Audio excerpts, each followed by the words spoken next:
Ẹ káàsán, ẹ káàsán, ẹ káàsán,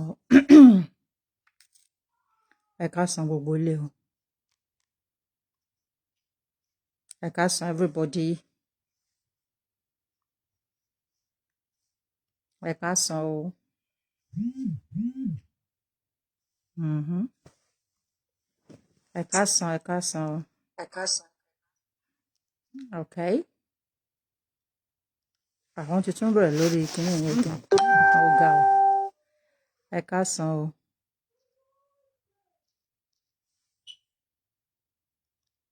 Please, I'd like to know if there are people there. Or I want to see people comment, please. I'm not seeing anybody there. Ẹ jọ̀ọ́ ẹ bá wa pín ètò bẹ́ẹ̀ ṣe ń wọlé àdẹ fẹ́ rí kọ́mẹ̀ntì yín ká bá lè mọ̀ pé àwọn èèyàn ń gbọ́ wa. Okay, here I can see like 10 people, but I can't see nobody there. Ẹ jọ̀ọ́ ẹ bá wa pín ètò yẹn bẹ́ẹ̀ ṣe ń wọlé. Ẹ káàsán o. Thank you for the love and light, but please, mo fẹ́ rí kọ́mẹ̀ntì àwọn èèyàn. A fẹ́ rí kọ́mẹ̀ntì àwọn èèyàn. Ẹ káàsán o.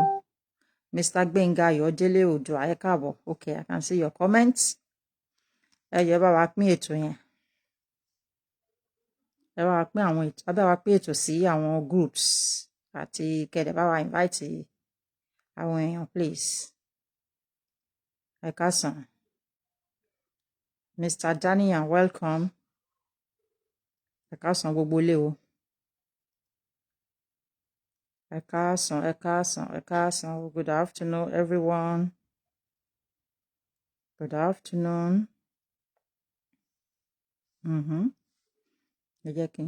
I still can't see people on the video that this thing that I'm using, but here I can see some people. Abayomi Jean, Olukayode, Shina, ẹ káàbọ̀. Olawole Alabi. I think there was somebody before that. Yeah, let's go straight to the point. Every topic ta kọ síbẹ̀ a ní àǹfààní ẹ̀sìn àjòjì. Kí ni àǹfààní ẹ̀sìn àjòjì? Àti pé a máa fi àwọn nǹkan tá fi pé ẹ̀sìn àjòjì ṣe nínú wọn ṣe fún wa nílẹ̀ Yorùbá. Ifá Kórèdé, Ọlá Ifá, ẹ káàbọ̀ sá o. Adélẹ́yẹ Omídìran, ẹ káàbọ̀. Mr. Isaac, ẹ káàbọ̀ o. Ẹ káàbọ̀, ẹ káàbọ̀. Babátúndé Kazeem, ẹ káàbọ̀. Everybody dẹ̀ ní àǹfààní láti lè pè wọlé. A fi nọ́mbà wa sí ibi topic tí tẹ́ bá ti click sí more ẹ rí nọ́mbà wa ń bẹ̀. A ní kí ni ìbanilórúkọjẹ́ tí àwọn ọmọ Alimi fi pe Tani Olorun lẹ́jọ́ ní ìlú Ìlọrin. Kí ni, because mo ń rí àwọn fídíò kan táwọn èèyàn sọ pé ó banilórúkọjẹ́, Tani Olorun banilórúkọjẹ́, but mo ń wò pé kí ni ìbanilórúkọjẹ́ tí arákùnrin yìí ṣe tí everybody dẹ̀ fẹ́ sọ di like okay, that is a sure banker, we caught him there. Ó bàyàn lórúkọ jẹ́. Lórí mi ò rí ìbanilórúkọjẹ́ kankan, bóyá mi dẹ̀ ni mi ò mọ ìtumọ̀ ìbanilórúkọjẹ́ ni. Kí ni ìbanilórúkọjẹ́ tí Tani Olorun ṣe tí àwọn èèyàn ń pariwo pé ó banilórúkọjẹ́, ó ṣe kíní kan lórúkọjẹ́? Nǹkan tẹ́mi rí pé guy yẹn ṣe ni pé ó fún wọn lésì ọ̀rọ̀ wọn. Àwọn ni wọ́n bà àwọn bàbá ńlá tiẹ̀ lórúkọ jẹ́. If you really want to say it, wọ́n fi àwọn àfáà yẹn, gbogbo àwọn àfáà yẹn ni wọ́n kíwọ́ bọ personality àwọn bàbá ńlá tiwa tí àwọn èèyàn dẹ̀ dá wọn lóhùn. Kò ń ṣe Tani Olorun nìkan ló fún wọn lésì, àwa yìí náà fún wọn lésì náà. Tó bá sọ pé èèyàn bà èèyàn lórúkọ jẹ́, tó bá sọ pé èèyàn kí ọwọ́ bọ personality èèyàn, because Saheed Shittu too is saying the same thing. Ó fi ọwọ́ kan personality. Saheed Shittu gangan ló fi ọwọ́ bà personality wọn jẹ́. Tí mo bá ní wò tí n bá ṣe kíní kan máa kó póró ẹ kàn hó ehoro ẹ, kò kí ń ṣe ìbanilórúkọjẹ́, kò dẹ̀ kí ń ṣe ìtọwọ́bọ personality. Tá bá ń sọ pé èèyàn kí ọwọ́ bọ personality èèyàn, Àjàní Bello tí àwọn èèyàn wá ń jáde ń sìn pé bọ̀bọ́ yẹn insult, òun gangan ló insult àwọn èèyàn. That Àjàní Bello, wọ́n ní wọ́n pè ní Àjàní Bello pé is not right. Òun tó pe àwọn afọbajẹ lórí tó pè wọ́n lórúkọ ńkọ́? What about that? Ohun tó ń bú àwọn òrìṣà wa àwọn òrìṣà wa tí Ajani Bello ń bú yẹn. In fact, this show is for that man they call Ajani Bello. Because somebody was sending me message that I should stop mentioning them. They are old people. Àbí kò fẹ́ dá fún gbogbo wọn, kò fẹ́ dá fún age wọn ni. Do you not understand what they say age? If that kind of a man that is less than 100 years, Ajani Bello, tó bá ń bú àwọn bàbá tó ti kọjá 10,000 years, tó ń bú àwọn irúnmọlẹ̀ tó ti ju 10,000 years lọ, and somebody is telling you that because of somebody who is in his 80s. Kini ibanilorukoje wọn tí wọ́n ń pariwo kiri pé ó báyìí lórúkọ jẹ́ tó lè ń play video. Mi máa play video Ajani Bello yẹn gangan.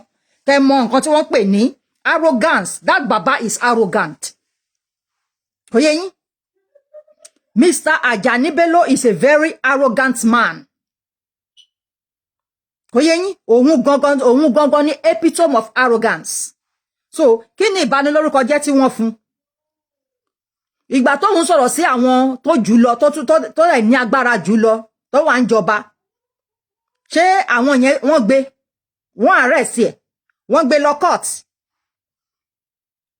Ṣé wọ́n gbé lọ court? And there's another thing people should just stop talking about.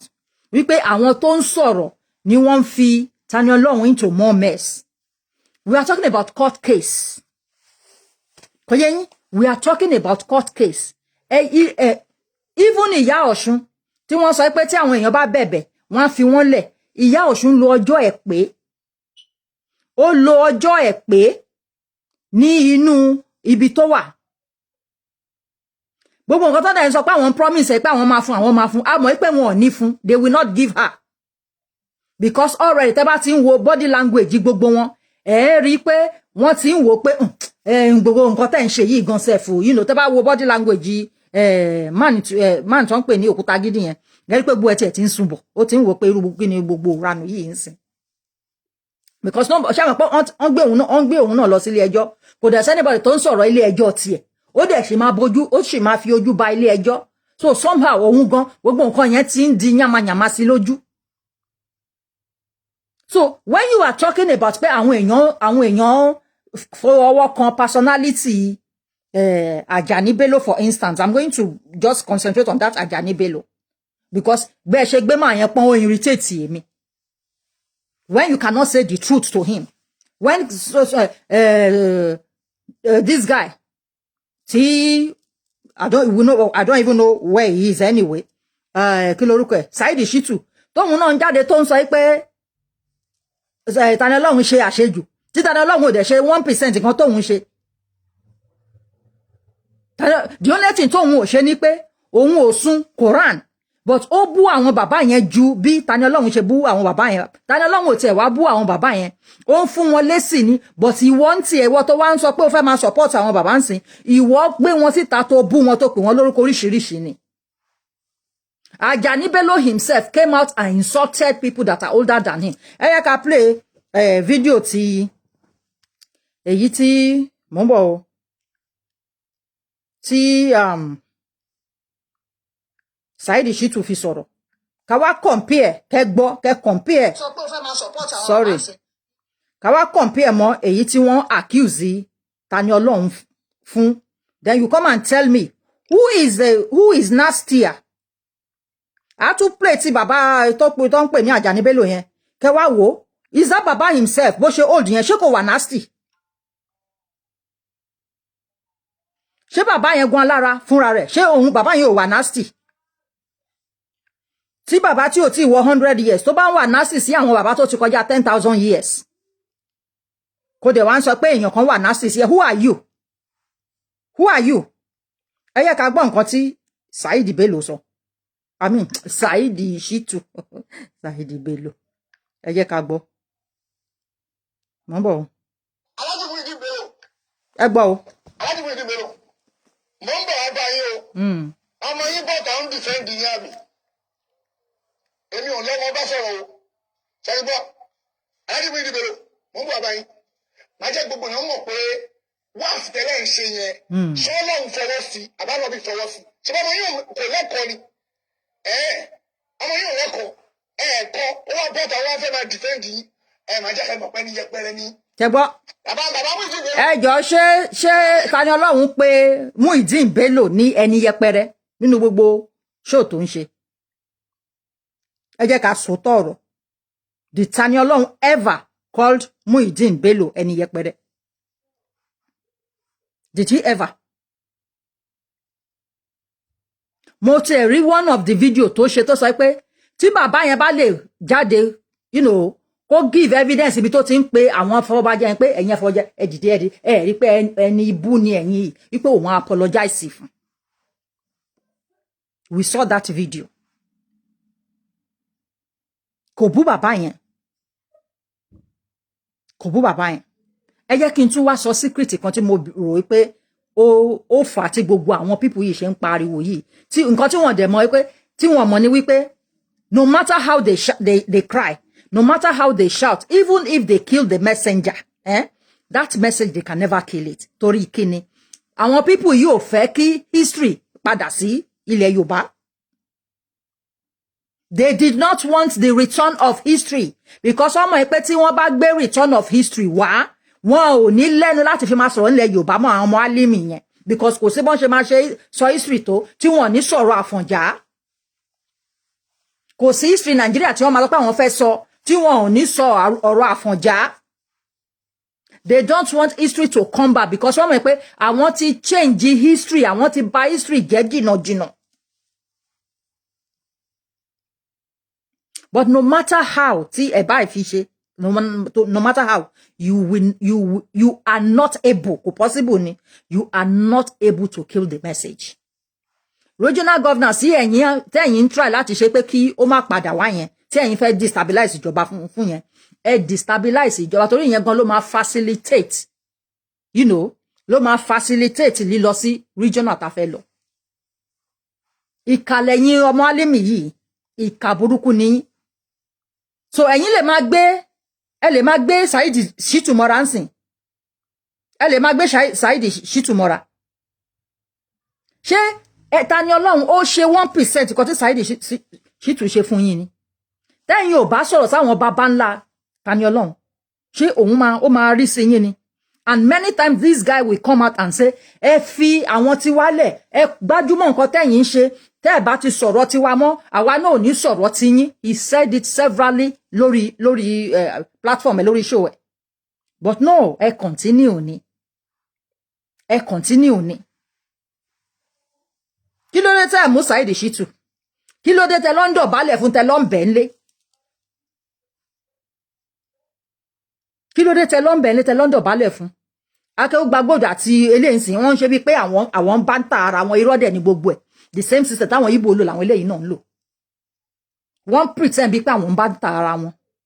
Tí wọ́n bá really ń jà ni, tí wọ́n bá really ń jà ni, èyí ọ̀dẹ̀ tápẹ́ ẹ̀ dàbí eku yẹn kò ní lọ bá Saheed Shittu ńlé kó lọ sọ pé òun fẹ́ lọ parí ìjà. Kò ní lọ bá. They are pretending to be fighting, but they are the one that gave Saheed Shittu contract to be doing what he's doing. Saheed Shittu gan sọ ní Akeugbagodo pé partner òun ni nínú gbogbo nǹkan tó òun ṣe. Wípé òun gan pẹ̀lú àwọn tí wọ́n rán òun iṣẹ́. But now wọ́n fẹ́ kó gbogbo nǹkan yẹn, wọ́n fẹ́ kó sórí Tani Olorun. Wọ́n wá ń purọ́ pé Tani Olorun ń purọ́. Irọ́ wo ni Tani Olorun pa? Irọ́ wo ló pa? Tẹ́ bá rí nǹkan tí Tani Olorun ṣe tó sọ pé bóyá ó sọ pé ẹ̀ ń ṣe ẹbọ tó bá sọ kí ló dé wá rí Saheed Shittu pé òun ò parọ́.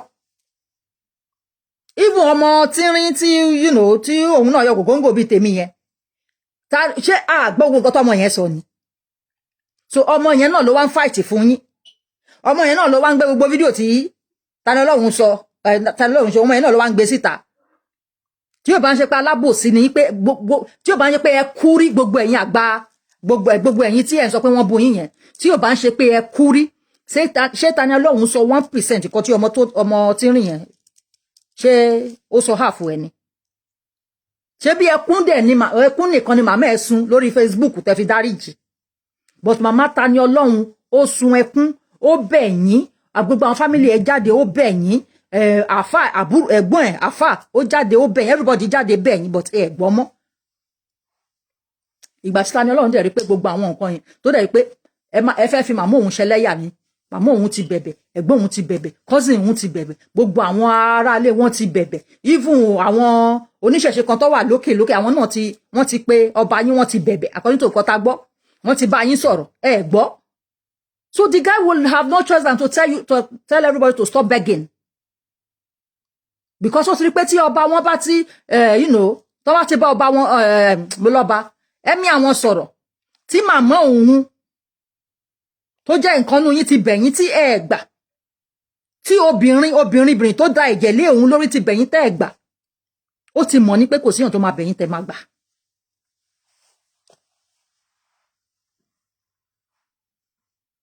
But ẹ̀yin lẹ tún lọ ń bẹ Saheed Shittu tó ṣe more than what Tani Olorun ṣe o. àwọn I don't even know, wọ́n ní kéèyàn má sọ̀rọ̀ sí àwọn lawyers wọn, àwọn lawyers náà we don't understand them. Ìgbà tí you are going to deal with àwọn tá pè ní ẹ̀hànnà, you are going to deal with people we call ẹ̀hànnà, ẹ̀yin wá ń sọ pé ẹ lè rò wípé ẹ need a paper to present, a document to present. Anyway, we will not talk of that. ẹ jẹ́ agbọ́ nǹkan tí Saheed Shittu sọ bí báyìí. Àjàní Bello máa jẹ́ kẹ́ ẹ mọ̀ pé ẹni yẹpẹrẹ ní níwájú Ọlọ́run máa kún fún ẹ̀fún yẹn rí ṣùgbọ́n máa ń dákẹ́ fún yín ni. Ṣé Sunday Igboho dì mí mú lọ́wọ́ fún yín o, kò sẹ́ni tó dì mí mú lọ́wọ́ fún yín bàbá mi dì Bello o. Èmi kò máa wọ pé ẹ ti ṣiṣẹ́ sẹ́yìn mi, òṣìlẹ̀ wọn ṣe ń sìn máa jẹ́ kẹ́ ẹ rí pé ẹni yóò pè é. Ṣẹgbọ́ ó ní orí Saheed Shittu ní orí Àjàní Bello ò pé. Saheed Shittu ó ní orí Àjàní Bello wípé ìyẹn head no correct, wípé orí ẹ̀ ò pé. Ẹni tí Alufulani lọ ń bẹ̀ nìyẹn o. Àjàní Bello pẹ̀lú, I don't want to call him baba because it's not my own baba. Torí àwọn ò lè, táwọn bá rí arúgbó ẹlẹ́bọ wọn ò ní pè wọ́n màmá. So táwa náà bá rí àgbàlagbà mùsùlùmí idiot ni wọ́n lójú tèmi. So àwa náà ò lè pè wọ́n ní bàbá. Ó ní orí Àjàní Bello dàrú pórí ẹ̀ ò pé. Ẹni tó ń jáde ń sì tó ń sọ pé ọmọ yẹn tíyàn bá sọ̀rọ̀ á tún ìṣẹ̀ báyìí á ṣe kíníkan kíníkan. Saheed Shittu ní orí Àjàní Bello ó yí pé orí ẹ̀ yí pórí ẹ̀ ò pé. Olórí ẹ̀ ò pé. Ilé tí wọ́n rà ń sìn tó bá yẹ pé kò ń ṣe audio house o, àwọn ò mọ̀ bóyá audio àbọ̀tà wa ń rò pé audio house ni, tí ò bá kí ń ṣe audio house kò ń ṣe business ọba ìtẹ̀jọ́ audio. Ká bá máa wo nǹkan yẹn dáadáa, Àjàní Bello gangan owó ẹ̀ lè wà níbẹ̀, bóyá Àjàní Bello ò fẹ́ máa sanwó mọ́ ni Saheed Shittu ṣe ń bú wọn ló ṣe ń ṣàmì pé bí wọ́n ṣe ń make owó lórí Facebook nìyẹn. You bully them to get what you want, you torment them to get money. Guy yóò lè sọ fún wa pé iṣẹ́ owó tó ṣe ní UK yìí o ló fi ra lẹ́yìn kò possible. In fact gan something is nǹkan kan sọ fún mi pé ó lè jẹ́ ilé Sunday Igboho. Kò yé yín, ó lè jẹ́ ilé Sunday Igboho. But anyway, ẹ jẹ́ ká concentrate. Kò yé yín sí. Saheed Shittu ó ní orí Àjàní Bello pé orí Àjàní Bello ti yí. Tí ò bá dẹ̀ ń ṣe pé orí gbogbo àwọn àgbà mùsùlùmí yẹn nílẹ̀ Yorùbá orí wọn ti yí lóòótọ́, ẹ jọ̀ọ́ ṣó yẹ kí alùfúfú kó lọ máa bẹ guy yìí, ṣó yẹ kó lọ máa bẹ, ṣó yẹ kó lọ máa bẹ. Ẹ ti rí pé orí wọn ti yí lóòótọ́. Bàbá kan àfà àbí mi ò mọ̀ bóyá imam wọn he has problem with his sight anyway. Ìyẹn jáde ó sọ̀rọ̀, Alufulani ló ń threaten bàbá yẹn bá ṣe gbọ́, ó lọ ń threaten ẹ̀. But this same Alufulani can go to Saheed Shittu and be begging Saheed Shittu.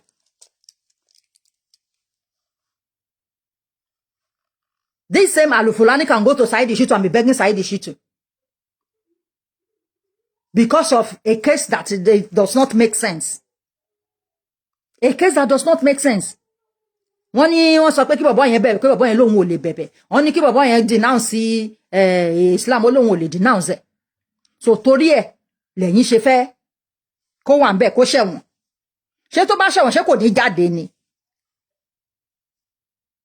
tẹ́ bá tún wá rí nǹkan sọ tẹ́ bá tún wò títí o ẹ rí nǹkan sọ ẹni àwọn tó ń sọ̀rọ̀ lórí Facebook ni wọ́n ń dá sí nǹkan yẹn báwo náà ṣe ń dá sí báwo náà ṣe ń dákun báwo la ṣe dákun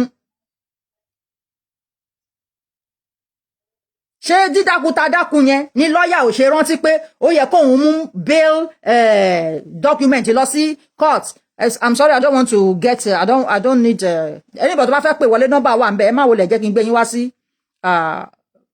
fídíò kò yé yín ṣé sísọ̀rọ̀ táwa ń sọ̀rọ̀ yẹn ní lọ́ọ̀yà ò ṣe rántí pé ó yẹ kóun mú bail document dání nígbà tóun lọ lọ́ọ̀yà yẹn ṣẹ̀ṣẹ̀ ń ṣe ẹjọ́ ni tí ò ṣe mọ̀ wípé àwọn nǹkan yẹn wọ́n lè béèrè ẹ̀ ò ń lọ ságbo àwọn ẹ̀hànnà o mọ̀ pé máa tọ́pinpin to the lowest ground o mọ̀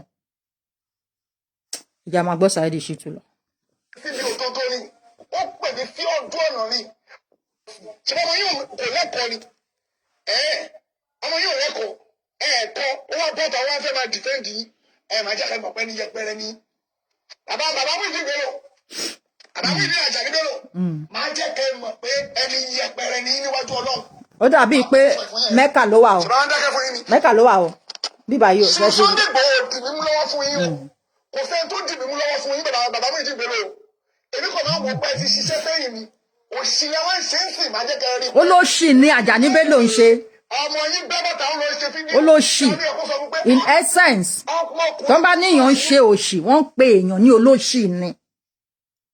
Saheed sọ pé olóṣì ológo búkún olórí ibú olóṣì l'Àjàní Bello torí olóṣì nìkan ló ń ṣòṣì tó yẹ yín ẹni tí ẹ lọ ń bẹ̀ nìyẹn ọmọ tí ẹ fi sí tẹ fi sí detention kò pè ń lólóṣì rí o mi ò gbọ́ bí tó ti pè ń lólóṣì rí mi ò gbọ́ bí tó ti pè lẹ́ni yẹpẹrẹ rí so ẹ wá ṣàlàyé fún wa rí sì tẹ́ ṣe mú síbi tó wà yẹn you need to come and explain the real deal why you put him there ara nǹkan tẹ́sìn yín lè gbé wá fún wa nìyẹn tẹ́ máa hate ara yín ara nǹkan tí ẹ̀sìn yín tó gbé wá sílẹ̀ Yorùbá nìyẹn tó gbé wá sí Áfíríkà nìyẹn kẹ́ máa hate ara yín because ẹ lè sọ pé ẹ fẹ́ take ẹ fẹ́ prosecute yàn fún nǹkan tí ò dá tó ṣe kẹ́dẹ̀ wá máa bẹ ẹni tó ṣe 100 times more than nǹkan tí guy yẹn ṣe kẹ́tù wá máa gbé ọmọ tínrín yẹn kẹ́tù máa gbé yẹn jáde tó dẹ̀ pé ìyẹn ṣe more than 1 million times nǹkan tí Tani Olorun ṣe ẹ̀rí yẹn gbé ìyẹn lẹ́tún wá gbé kó tó máa sọ̀rọ̀ fún yín so when somebody say pé ẹni yẹpẹrẹ ni yín ẹjọ́ ṣé ká sọ pé kò sọ dáadáa ni ṣẹ́yìn òhùwà ẹni yẹpẹrẹ ni ẹ bá ti gbá yìí ká ní ẹ ti sọ fún ọmọ yẹn no maybe the first day tán ti lọ kóòtù ní ẹ ti ẹ jẹ́ kán filẹ̀ kó máa lọ kán dẹ̀ fún ní wọ́n ní pé don't say this again don't say this again because èyí tẹ wá ṣe yìí a gbọ́ pé nísẹ̀yìn gan ẹ ti ń bára yín jà already kẹyẹ yín èyí tẹ wá ṣe yìí ó ti ń bu yín lọ́wọ́ ó ti ń bu yín ní ọwọ́ ká ní pé the first day tẹ́tí lọ court lẹ́ti sọ fún lẹ́ti fi kéèsì lẹ̀ pé kẹfì yá láyín kẹfì gbogbo ẹlẹ́ pé kálá máa ṣe dájú ẹ̀ lọ ẹ̀ bá ní ìjù yìí lọ bóyá irú àwọn àyà àbámà maybe we will not be talking about this matter again ẹni yẹpẹrẹ ni yín lóòótọ́ ẹ bàjẹ́ ẹgọ̀ ẹ gbè. ó pè mí síbi òtótó ni ó pè mí sí ọdún ọ̀nà ni mo ti sọnù mo ti ń ṣòṣì ó yẹ kẹ́ rí bẹ́ẹ̀ ẹ wá rí bẹ́ẹ̀ ọmọ yín wá bẹ́ bọ́ta lọ ṣe fídíò ṣùgbọ́n ọmọ yín tó ya fọ́tò wá ń jọ yẹn jọ tàwa kì í tàwa bá yín tẹ wà lórí ẹni tàwa bẹ̀rẹ̀ tì í ọmọ yẹn ló ya fọ́tò wá lọ́jọ́ kìíní àrùn kan lọ pósìtì ẹ̀ pé akúnlẹ̀ fún yín àbí àwọn ọmọ wèrè tẹ́ ẹ̀ ní jèrè. ṣẹ́gbọ́n nǹkan tó sọ mi ò gbọ́ rí lọ́dọ̀ tiwa mi bàbá ẹ mọ̀ pé ẹni tó bá ń wo ṣóò tèmi àwọn pé mi ò kì í ṣépè it is not my own something to be cursing mi ò dẹ̀ sọ pé guy náà máa ń ṣépè like that but ẹ gbọ́ nǹkan tí Saheed Shittu ń sọ fún yín o Saheed Shittu tẹ́yìn lọ gbé èèyàn pé kán lọ máa bẹ̀ odidi èèyàn mẹ́ta lẹ́gbẹ́ dìde kó lọ bẹ̀ odidi géńdé mẹ́ta lẹ́gbẹ́ dìde kó lọ bẹ̀ Saheed Shittu. If Ilame come for me, I no go answer am. Do you understand? But I must say the truth. Odidi géńdé mẹ́ta lẹ́gbẹ́ dìde kó lọ bẹ̀ Saheed Shittu. That same Saheed Shittu in this video that you are listening to, ó ń sọ fún yín pé ẹ máa gbé ọmọ sin. Ipe ní jèrè àwọn ọmọ yín Mr. Kí lorúkọ wọn Ajani Bello. Ẹ jẹ́ gbé sẹ́yìn bóyá ẹ gbọ́ bẹ̀ yẹn dáadáa sà.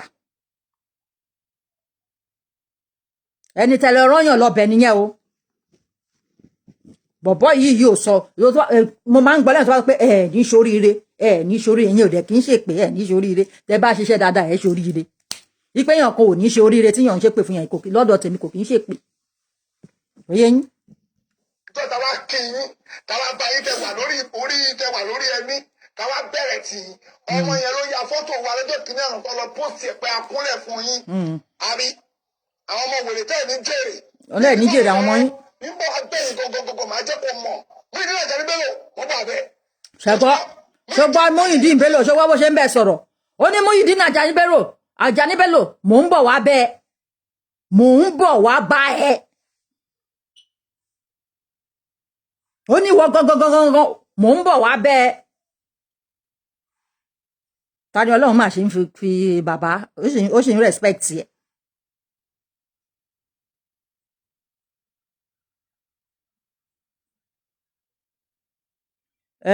Mr. Kolarade wọ́n ní àwọn tó ń sọ̀rọ̀ lórí Facebook or any other media platforms ìtọ̀nà ni wọ́n jẹ́ fún gbogbo àṣìṣe ohun tó ń ṣẹlẹ̀ láwùjọ ènìyàn kí àwọn alábòsí lè mọ̀ pé ohun tí ọgọ́rùn-ún ẹ̀yin ẹlẹ́sìn alákatakítí aláìnímọ̀ lórí ìwé Allah àti ànábì kí Ọlọ́run fi yín mọ̀nà ìlànà orísun àṣà àdáyébá titi wa. Thank you. Mo try láti ka Yorùbá yẹn. So ó ń sọ fún Muyideen Bello ni. Ó ń sọ fún Muyideen Bello ni pé ìwọ wàá rógo láì dé sẹ̀lẹ̀. Disrespectfully ló dẹ̀ ṣe ń sọ. Èmi ní right àti sọ̀rọ̀ disrespectfully fún yín because ẹ̀yin náà máa ń sọ nínú ọ̀rọ̀ yín wípé àwọn ẹlẹ́bọ lè ṣe ìyá wa lè ṣe bàbá wa so àwọn ẹlẹ́bọ náà dẹ̀ ń sọ fún yín pé ẹ̀yin onímọ̀le lè ṣe bùrọ̀dá wa lè ṣe bàbá wa lè ṣe ìyá wa eléri ibú ni yín lè ṣe bátan wa àwa náà fàsìkò yìí sọ fún yín so tí a bá ń lo Mr. tá bá ń lo ọ̀gbẹ́ni tá bá ń lo arákùnrin bọ́n ṣe ń sọ lọ́dọ̀ tiwa nìyẹn torí kì í ṣe olóyè àbá lolóyè fún yín in fact pé bí mo ṣe ń lo fún yín yẹn kò tẹ́ mi lọ́rùn like that but ẹ má listen sí ẹni tó ń sọ̀rọ̀ ó ní pé ní ṣoríire Saheed Shittu ló sọ yẹn o ó lẹ̀ ní ṣoríire Saheed Shittu ló ń sọ ó ní sọ fún Àjàní Bello wípé Àjàní Bello ò ní ṣoríire mi ò tí gbọ́ bí tí guy yìí Tani Olorun mi ò tí gbọ́ bí tó ti sọ rú ẹ̀ rí pé Àjàní Bello ò ní ṣoríire mi ò tí gbọ́ mi ò ní kò lè sọ o torí òkò tẹ́ bá jù lè expect pé kó ju the same size ó ti normal ìpájú yìí tó tóbi ju òkò tẹ́yìn jù lọ kò yé yín sìn ẹ máa gbọ́ ọmọ yín lọ o Mẹ́kà ló wà o tó ń sọ gbogbo ọ̀rọ̀ yẹn o Mẹ́kà ló wà o Ọlọ́run bọ̀ wá bá ẹ. Wọ́n láì mo promise ẹ̀ bá gbá ńlá fún ẹ tó lè dá mi dúró sí. Wà á ètì ara ẹ̀. Ṣọ́túbọ̀ bí ní bọ́ọ̀mù yẹn sọ̀rọ̀ tí wọ́n bọ́ tí ní Parkinson ó ń bọ̀. Màá kó bọ́ wà máa. Àjàní Bello. Wà á ríra ẹ̀. Ṣó ń gbọ́. Ṣọ́túbọ̀ wọ́n mú ìdílé Àjàní Bello yẹn. Wọ́n rán ohun ẹ̀ jáde kó wá bú èmi. Ó sọ fún pé orí ẹ̀ ti burú. Ọmọkùnrin yìí ń pè mí sá kéèsì ibi tó ti sọnù ni. Ó yẹ kó rí pé òdodo mò ń bá ẹ sọ ìwà mú ìdílé Àjàní Bello yẹn wọ́n mo bá wí o. Ó yẹ kó rí pé ọmọkùnrin yìí ń pè mí sí kó máa sọ fún àwọn ọmọ ẹ pé ọmọ yìí ń pè mí sódodo ni ó ti sọnù ó ti wà lórí ó ti dẹ ní òfò orí ẹ ti yí. Ṣọgbọ́n Muyideen Àjàní Bello ó ní o ti Saheed Shittu ní o ti di ẹni òfò wípé orí ẹ ti yí. Àgbọ́rú ẹ̀ lẹ́nu Tani Olorun Saheed Shittu ní Muyideen Ajani Bello ó pe orúkọ bàbá yẹn tán ni wípé ó ti di ẹni òfò wípé orí ẹ ti yí ẹni tẹ́ lọ rányàn pé kán lọ máa bẹ̀ nìyẹn o ẹ lè rányàn láti lọ máa bẹ̀ eléyìí but ẹ̀yin ń sọ pé èèyàn kan tó ń defend ẹ̀sìn ẹ̀ ń sọ wípé inú ẹ̀wọ̀n ló máa kú sí ṣẹ́rípá ẹ ti ṣàbòsí mẹ́yẹn ṣẹ́rí pé gbogbo ẹ̀yin àgbààgbà Islam tẹ́ lọ tẹ́ ń lọ sílé aṣíwájú yín tẹ́ lọ ń ṣe meeting ṣẹ́rí pé ẹ ti ṣàbòsí ṣe ti mọ̀ pé ẹni ìyà níyín ẹni ìyà òun níyín. ó ti tẹ́ ní òfo ọmọkùnrin yìí pẹ̀lú sódodo ni n tí ó jáde lẹ́nu ẹ̀ nìyẹn ò wá rí yẹn sọ fáwọn ọmọ ẹnu ilé pé o ti sọnù ó ti tẹ́ ní òfo ó wá ń jẹ àwọn ọmọ ẹ wá ń bú èmi ó lè dá ọ lákẹ́ pé fídíò tó ṣe ẹ lọ dìlítì ẹ òtòrò ọmọkùnrin ń bá mi sọ ó ti tẹ́ ní òfo ó lè sọ fún ó sọ fáwọn ọmọ tí àwọn ọmọ wa gbẹ́kọ̀ọ́ táwọn bú èmi tí n bá bú wọn kí n má jèrè ìwọ kankan ní wo wàá gba ìkó ní ọwọ́ mi. ṣẹgbọ́ ṣe ti gbọ́ àwọn tí wọ́n ń sunkún pé Tani Olorun sọ pé ìkòwòrọ́pọ̀ yín ṣẹgbọ́n nǹkan tí Saheed Shittu sọ ó lóun máa fún yín ní kank ìkó ló ń jẹ́ bẹ́ẹ̀ lédè broken ìgò kankuna ìsẹ́yìngò kankuna ìsẹ́yìngò ó ní Ajani Bello máa gba ìkó lórí lọ́wọ́ òun máa fún kó òun á wọ pé ìwọ Ajani Bello bọ ibẹ̀ ìkòì lórí ẹ.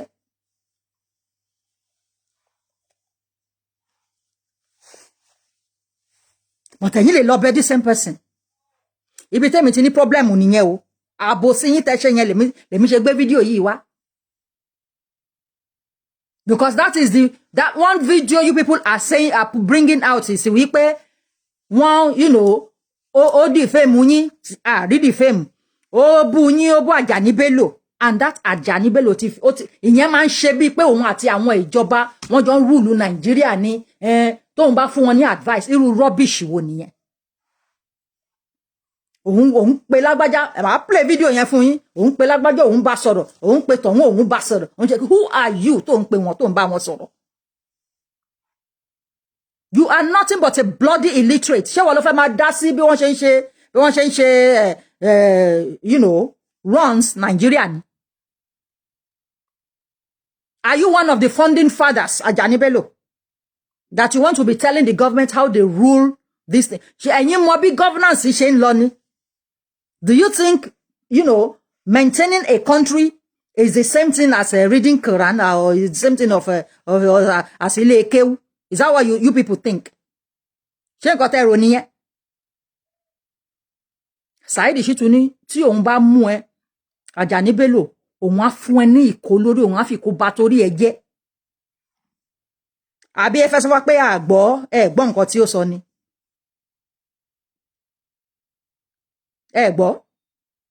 A dẹ̀ rántí ìgbà tí ọmọ kíná porúkọ yẹn. What's that boy's name gan sef?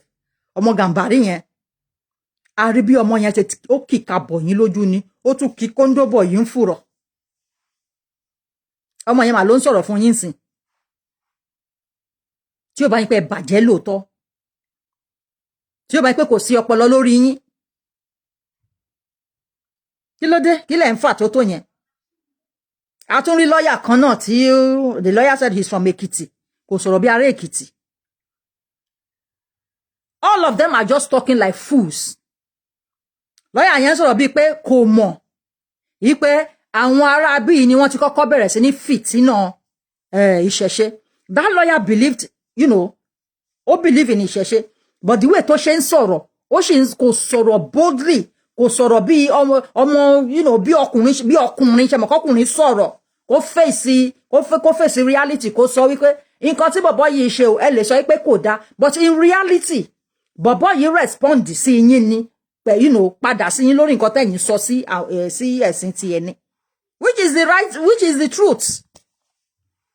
But ìwọ lawyer just carry I don't know ṣé kò sí àwọn tó lè rán sùtù dáadáa Nàìjíríà yẹn ni ó kàn kó sùtù jákujàku sára nǹkan tí bàbá yẹn kọjá irú ayé ẹ̀ wo ló kọjá irú ayé ẹ̀ wo ló kọjá ẹ̀yin lọ́ọ̀yà Nàìjíríà irú ayé ẹ̀ wo ló kọjá the other lawyer náà ó sọ̀rọ̀ lọ báyìí àwọn rò pé àwọn máa sọ̀rọ̀ verbally ni láti fi bail ẹ̀ that kind of case now you want talk verbally ṣe mọ̀ àwọn gba lawyer 20 kìíní kan lórí lawyer tí wọ́n máa bó tí wọ́n if you had brought that bailing document bóun wọn kàn gbé 1 million lawyer débẹ̀ it is that small document that little paper that will solve the whole issue.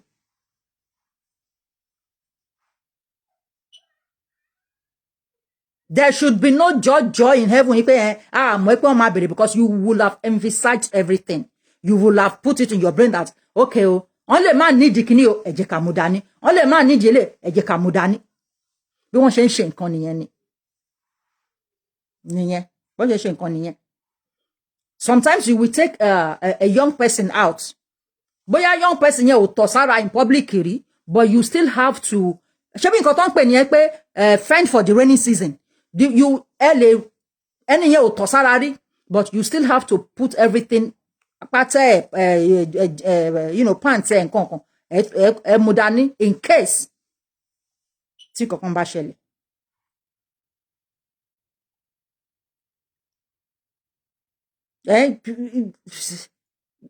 ń jẹ́ kí àwọn èèyàn máa wò pé is Nigeria a country.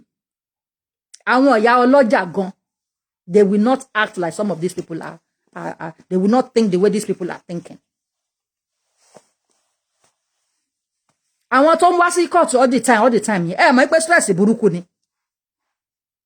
Òun náà lẹ lọ tí àwọn terrorists Ìlọrin wọ́n bẹ̀rẹ̀ sí lé yín kiri. What if they had attacked you? Do you know their plans? In the next meeting. Ṣé mo plan tó máa wà lórí wọn ni? Mo bí ọkọ̀ kọ́kọ́ fi eléyìí fẹ́ wò bẹ́ẹ̀ ṣe máa ṣe okay if we just do this hey with them what would they do okay next time will be double we come. Ẹ̀yin mọ̀ something you would have done this time and case will have been closed. It seems to me bí pé èèyàn gba ọ̀tá kó wá máa sọ̀rọ̀ fún èèyàn bó ṣe rí lójú tèmi nìyẹn. Or everybody believe believe it was order from above. It is not order from above. These people themselves they don't like this government. Wọ́n like pé kí Yorùbá the presidency.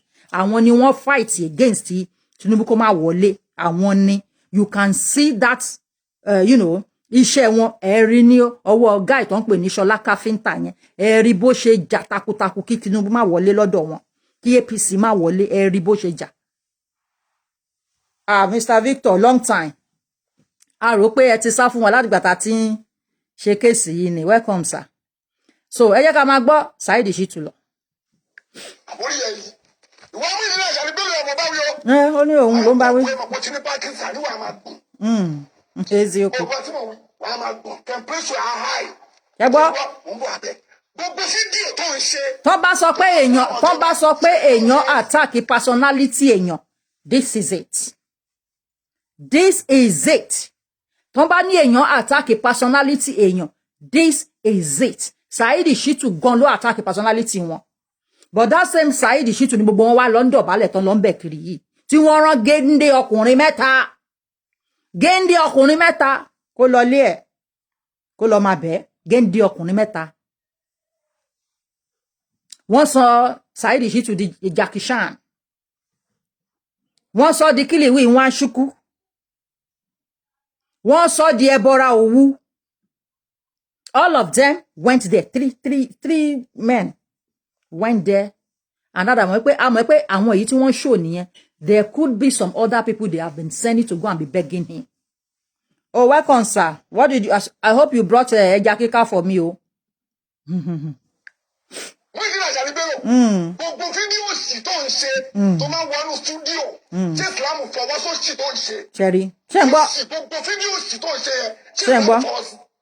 Saheed Shittu ní gbogbo fídíò tí Àjàní Bello ń ṣe lórí social media pé ṣé Ànábì fọwọ́ sí my earring. don't say, well, I don't wear this earring. Ó ní ṣé gbogbo fídíò tí Àjàní Bello ń ṣe ipe ṣé Ànábì wọn fi ọwọ́ sí. That means to say gbogbo fídíò tí gbogbo àwọn àfáà yẹn ń ṣe Ànábì ò fọwọ́ sí. So who the hell are they láti jáde pé àwọn fẹ́ máa báyàn sọ̀rọ̀? Who the hell are they? Who the hell are they? Who the hell are they?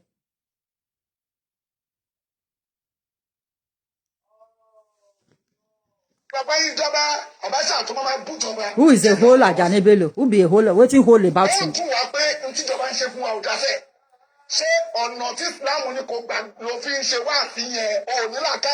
Ó ní Muyideen ò ní ṣẹgbọ́. Ó ní Muyideen Àjàní Bello ò ní làákàyè. Yes, he's insulting him, but they still went and be begging him, begging Saheed Shittu. Tani Olorun did not do half of this. Tani Olorun did not do half of this. And all of them, one jáde, sin so, ó bú Muyideen Bello, ó bú Muyideen Bello ni mo ṣe gbé fídíò yìí wá. Ẹni yìí wà Mecca, tó ń sọ gbogbo nǹkan yìí. Tó bá jẹ́ pé ilé ẹ̀ ló wà ní, á sọ tó jù yìí lọ. Kò yé yín? Ṣé ń gbọ́ nǹkan tó ń sọ? Ẹ ká tún gbé sẹ́yìn díẹ̀. Ẹ gbọ́ nǹkan tó ń sọ. Ó ṣe wákà. Ó tiẹ̀ ṣe tó ju wákà sí Muyideen Bello. But Muyideen Bello cannot do nada. Do you know why? Because àwọn gangan náà kọ́kọ́ gbé jáde. So tó bá ti broke, tó nídìí owó wà Mecans, ó nídìí owó broke. Ó wò pé ta ni kóhun hijack me. This Muyideen Bello, okay now. Ó tún wá lọ bọ́ sí pé ọmọ Muyideen Bello tún wá lọ ṣe mistake lọ sọ̀rọ̀ sí. I got them. Ṣe jáde. Bó ṣe jáde, ṣe gbọ́ gbogbo nǹkan tó ń sọ sí bàbá yẹn.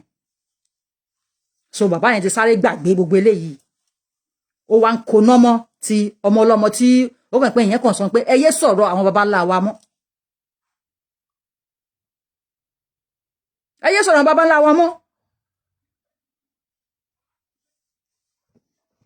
Ìjọ tí Saheed Shittu náà bá wọ ìṣẹ̀ṣe, which I think sooner or later he will.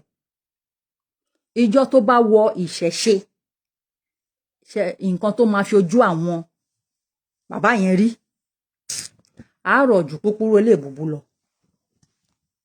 Gbogbo àwọn fídíò lórí burúkú tó máa ń ṣe lọ bá yín jọba Abacha tó máa ń bú jọba tí ìlànà fọwọ́ sí. Ó ń dùn wá pé n tíjọba ń ṣe fún wa ò dáṣẹ́. Ṣé ọ̀nà tí Islam ní kò gbà ló fi ń ṣe wá sí yẹn ò ní làákàyè lórí Muyideen Àjàní Bello? Ṣé gbọ́? Òṣì ló ń ṣe. Ṣé gbọ́? Ẹlẹ́bọ ni kò lọ dojúkọ ìjọba. Ṣé bó ṣe ní kò pè sákèésí nìyẹn? Òṣì ló ń ṣe. Ṣé gbọ́? Ó yàtọ̀ sáwọn ìmáàmù Ọ̀fà.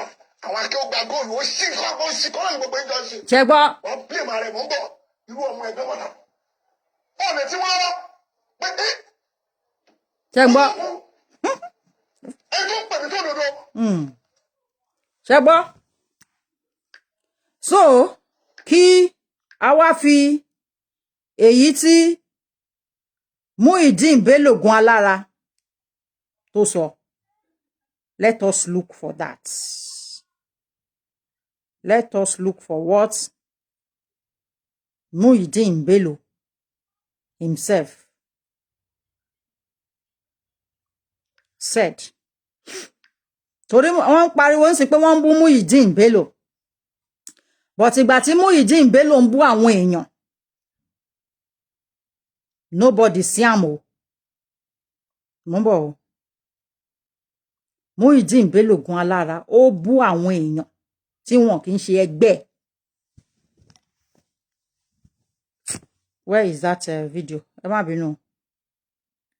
Ẹ yẹ ká wò bóyá wà ń bí. Okay, let me see if it's this one.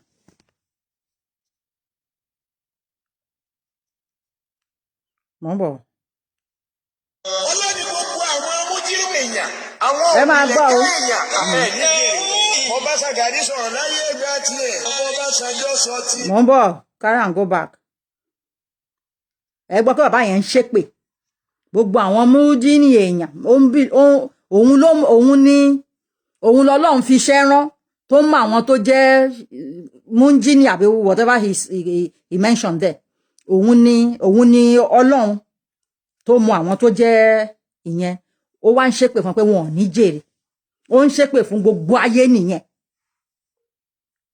ó ń ṣépè fún gbogbo ayé ẹ ṣáà gbọ́ nǹkan tó ń sọ. Ọlọ́run gbogbo àwọn amújírímù èèyàn àwọn òbílẹ̀jẹ́ èèyàn. òun òbílẹ̀jẹ́ òun ló máa. mo bá Ṣàgàrí sọ̀rọ̀ láyé ẹgbẹ́ tiẹ̀ mo bá Ṣàjọ́ sọ tiẹ̀ mo sọ fún bàbá yín dá bẹ́ẹ̀ ni mo sọ fún Abacha bó ṣe yẹ ẹranko tó ń gbà náà. bẹ́ẹ̀ lọ́wọ́ ẹni tí ń bẹ̀rẹ̀ ṣe rí i pé ó pe Abacha ní ẹranko àwọn ọmọ Abacha ò máa dìde kán bẹ̀rẹ̀ sí ní bájà ó ní bí Abacha ṣe ya ẹran oko tó ẹ jọ̀ọ́ somebody just sent me a message I will see to that later sender ó pe Abacha ní ẹranko mo dẹ̀ fẹ́ sọ pé ńgbà tó sọ nǹkan yìí Abacha ti kú definitely Abacha ti kú ó insult ẹni tó ti kú excuse me èèyàn kan wá dìde pé kò yẹ kán máa insult bàbá yìí òun tí ò ní respect he did not have respect for the dead so who is he ta lóhun tóhun lè bú everybody tí wọn lè bú òun ta lóhun ẹ máa gbọ́. kí ni ìṣòro wa àbí Ọ̀ṣínbàjò ni ìṣòro wa ni òye mi àbí Tinubu ni ìṣòro wa ni ṣé Fáṣọlá ni àbí òsì ọ̀mọlẹ̀ tá a pè lálága gbogbo APC tóun ní ìṣòro wa ni àbí bẹ́ẹ̀ tí ẹ̀kọ́ Àtíkù tó lóun ọjọba tí ọ̀rọ̀ bá jẹ mọ́ tóun ní ìṣòro wa tí ò jẹ́ arújútu ara wa mọ́. Ọbásanjọ́ ọjọ́ náà tí mo sọ ọ̀rọ̀ fún ìjọpadà gbọ́kọ̀gbọ́ ọ̀nà tó wọ̀lú ẹ̀ látẹ̀kọ́ kò tún ṣe dé èkó mẹ́. Number one ta ni òun torí Saheed Shittu bí wípé ṣé bí Quran ṣe sọ pé kán máa chastise àwọn èèyàn lòun ń ṣe yẹn ẹ mọ̀ kí Saheed Shittu tó àti sọ́nbẹ̀ even though they are all idiots this Mutiu fashion on it just because you people want to blog you don't know what to do again I don't think you understand what you are saying I don't know what you are going to gain from all this what is your own what is my own is what is my own Odenie what is your own being on my platform get out of my platform so ohun tí òun borí àwọn ọmọ jẹ́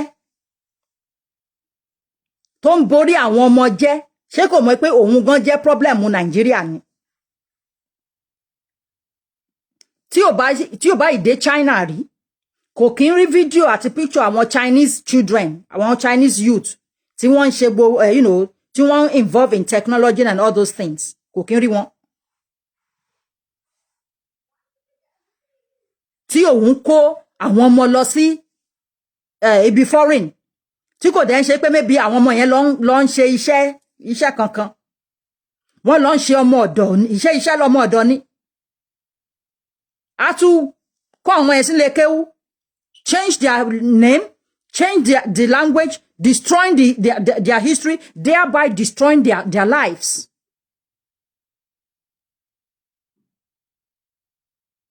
Thereby destroying their lives. But ìwọ wá ń kọjú mọ́ ìjọba.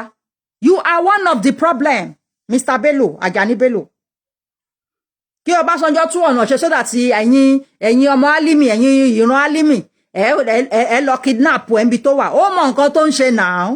Ó mọ̀ pé if there is a bad road, before you people will escape, people will get you. Ṣé rò pé ó ponú bí àwọn bàbá yín ni? Kó túnlẹ̀ yẹn ṣe kí ilẹ̀ fẹ̀ kí ilẹ̀ dán so that ẹ lè lọ máa kidnap ẹ lè lọ kidnap ẹ bẹ́ ṣe lọ kidnap bàbá kí lórúkọ bàbá tí wọ́n lọ pa yẹn ẹ pa bàbá yẹn tán lẹ gbé problem yẹn sórí Ọbásanjọ́ náà kó tún ọ̀nà ẹ̀ ṣe kẹ́ lè rí bí ti escape ó mọ nǹkan tó ń ṣe ó mọ̀ yìí pé ọ̀dàlẹ̀ níyìn ó mọ̀ pé most of àwọn èèyàn wa tó ń kú kò ń ṣe Ìgbò nìkan ló ń pa wọ́n ó mọ̀ ṣe rò pé àwọn èèyàn ò mọ̀ ni àwọn èèyàn mọ̀ èmi ń rò tẹ́lẹ̀ ni pé maybe àwọn Yorùbá wa mi ò ever think wípé àwọn ọmọ Alimi but mo mọ̀ pé àwọn Yorùbá wá pẹ̀lú àwọn tó ń ṣe ìbàjẹ́ yẹn but mi ò think ẹ̀ rí pé àwọn ọmọ Alimi lè pẹ̀lú ìjọ tí mo bẹ̀rẹ̀ sí ní wo nǹkan yẹn pé this Ilorin people still not because story Alimi yẹn kò tiẹ̀ wá fi bẹ́ẹ̀ yé mi like that then kò yé mi like that then ó ṣẹ̀ṣẹ̀ wá bẹ̀rẹ̀ sí ní yé mi ní nígbà tí mo rí voice note fẹ́ fi lọ fọ́ ilé Sunday Igboho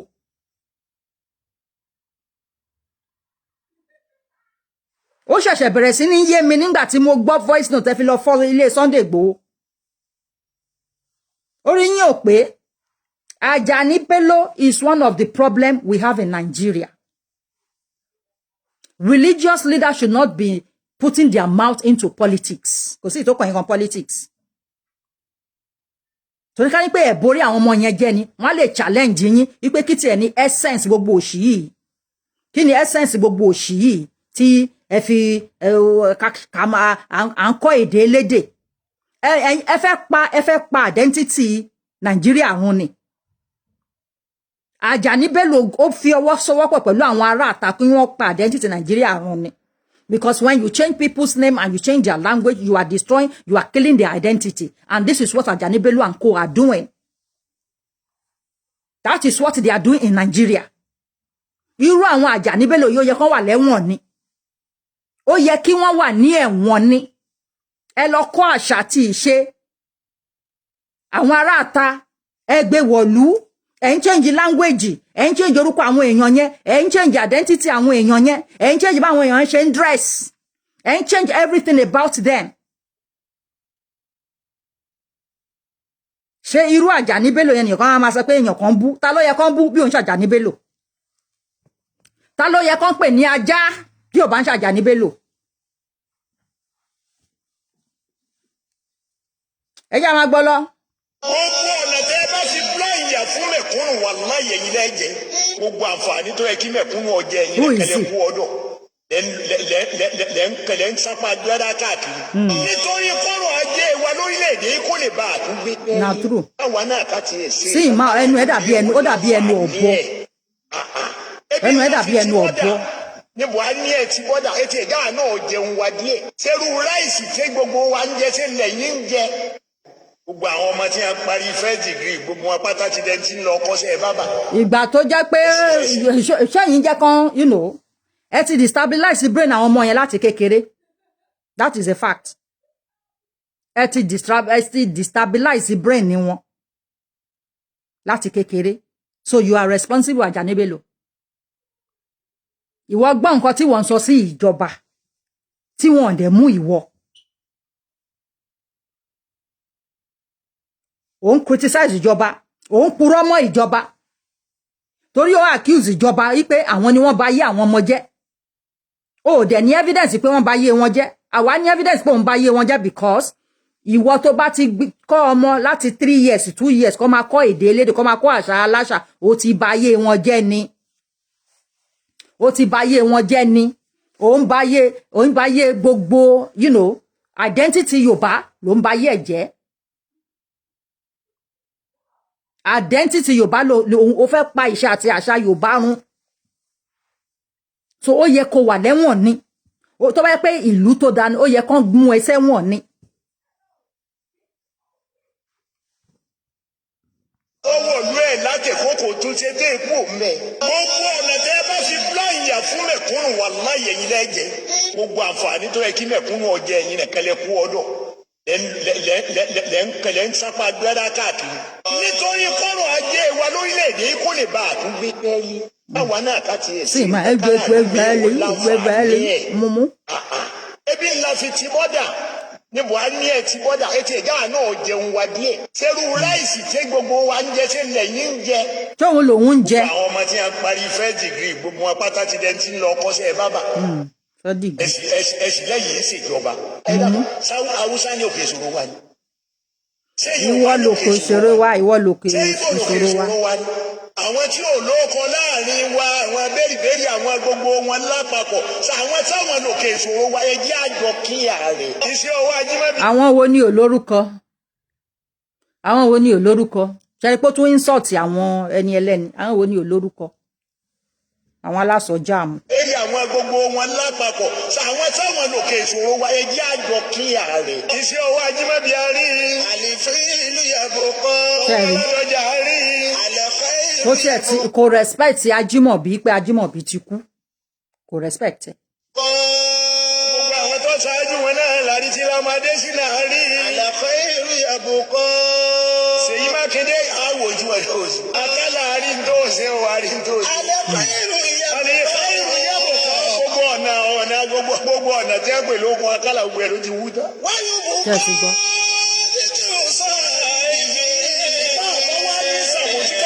bọ́nà tó dàgbọ́ wà ń bẹ̀ ṣe rí kálábẹ̀rí tiẹ̀ náà rí bẹ́ẹ̀. gbogbo ọ̀nà t'Ajímọ̀bí ṣe gbogbo ẹ̀ náà kọ́ máa rí bí ìgbésí ayé rẹ̀ ó ṣe rí. ṣé ẹ ti gbọ́. wọn náà máa lòyún. fásitì yìí sọ fún gbogbo. ṣé ẹ ti gbọ́. ṣé ẹ ti gbọ́ idiot bàbá òṣì yẹn. wọ́n ń sọ fún gbogbo yín lórílẹ̀‐èdè inna Allaha la yuflihul mujrimun. ọlọ́run fúnra ara rẹ̀ ní gbogbo yín lẹ̀ ní jèrè. èmi náà wá mú Al-Qur'ani yìí lọ́wọ́. ṣé gbọ́ àwọn tí bàbá yẹn ń sọ. ṣé gbọ́ nǹkan tó ń sọ. ó ní ọlọ́run sọ fún pé gbogbo orúkọ àwọn tó pè yẹn pé wọn ò ní jèrè. ṣé gbọ́ nǹkan tí bàbá yẹn ń sọ.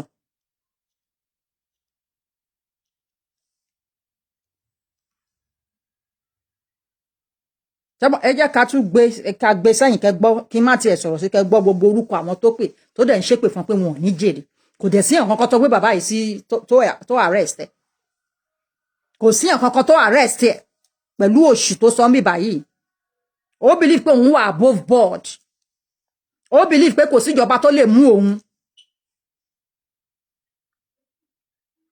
but òun lè ti ẹni tí tó sọ fún òun pé bàbá ẹjọ́ ẹbu ti yín so káwa náà bu ti wá so ó lè ti ẹni yẹn mọ́lé ó lè gbé ẹni yẹn lọ court ó wá lóun fẹ́ jèrè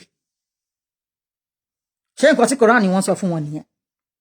lè jẹ́ èèyàn ẹ̀ ní jèrè mo bá Ṣàgàrí sọ̀rọ̀ láyé ẹgbẹ́ tiẹ̀ mo bá Ṣàjọ́ sọ tiẹ̀ mo sọ fún Babangida bẹ́ẹ̀ ni mo sọ fún Abacha bó ṣe yẹ ẹranko tó ń gbà náà. bẹ́ẹ̀ lọ́wọ́ ẹni tí ń bẹ lẹ́gbẹ̀ẹ́ rẹ̀ pé kí ni ìṣòro wa àbí Ọ̀ṣínbàjò ni ìṣòro wa ni òye mi àbí Tinubu ni ìṣòro wa ni ṣé Fáṣọlá ni àbí òsì ọ̀mọlẹ̀ tá a pè lálága gbogbo APC tóun ní ìṣòro wa ni àbí bẹ́ẹ̀ tí ẹ̀kọ́ Àtíkù tó lóun ọjọba tí ọ̀rọ̀ bá jẹ mọ́ tóun ní ìṣòro wa tí ò jẹ́ arújútu ara wa mọ́. Ọbásanjọ́ ọjọ́ náà tí mo sọ ọ̀rọ̀ fún ìjọpadà gbọ́kọ̀gbọ́ ọ̀nà tó wọ̀lú ẹ̀ látẹ̀kọ́ kò tún ṣe dé ikú mẹ́. ọ̀nà tẹ́ bá fi plan yà fún mẹ̀kúnnù wà láyé yìí lẹ́jẹ̀ gbogbo àǹfààní tó yẹ kí mẹ̀kúnnù ọjẹ́ yìí nà kẹlẹ́ kú ọdọ̀ lẹ́ ń sápá gbẹ́rẹ́ káàkiri. nítorí kọ́rọ̀ ajé wa lórílẹ̀‐èdè kó lè bá àtúngbé pẹ́ẹ́yì káwa náà ká tiẹ̀ ṣe nǹkan káràlú mi ò láǹfààní ẹ̀. ebi ńlá fi ti bọ́dà ní Buhari ẹ̀ ti bọ́dà etí ẹ̀já náà jẹun wa díẹ̀. ṣerú ráìsì tí gbogbo wa ń jẹ ṣe lẹ́yìn ń jẹ.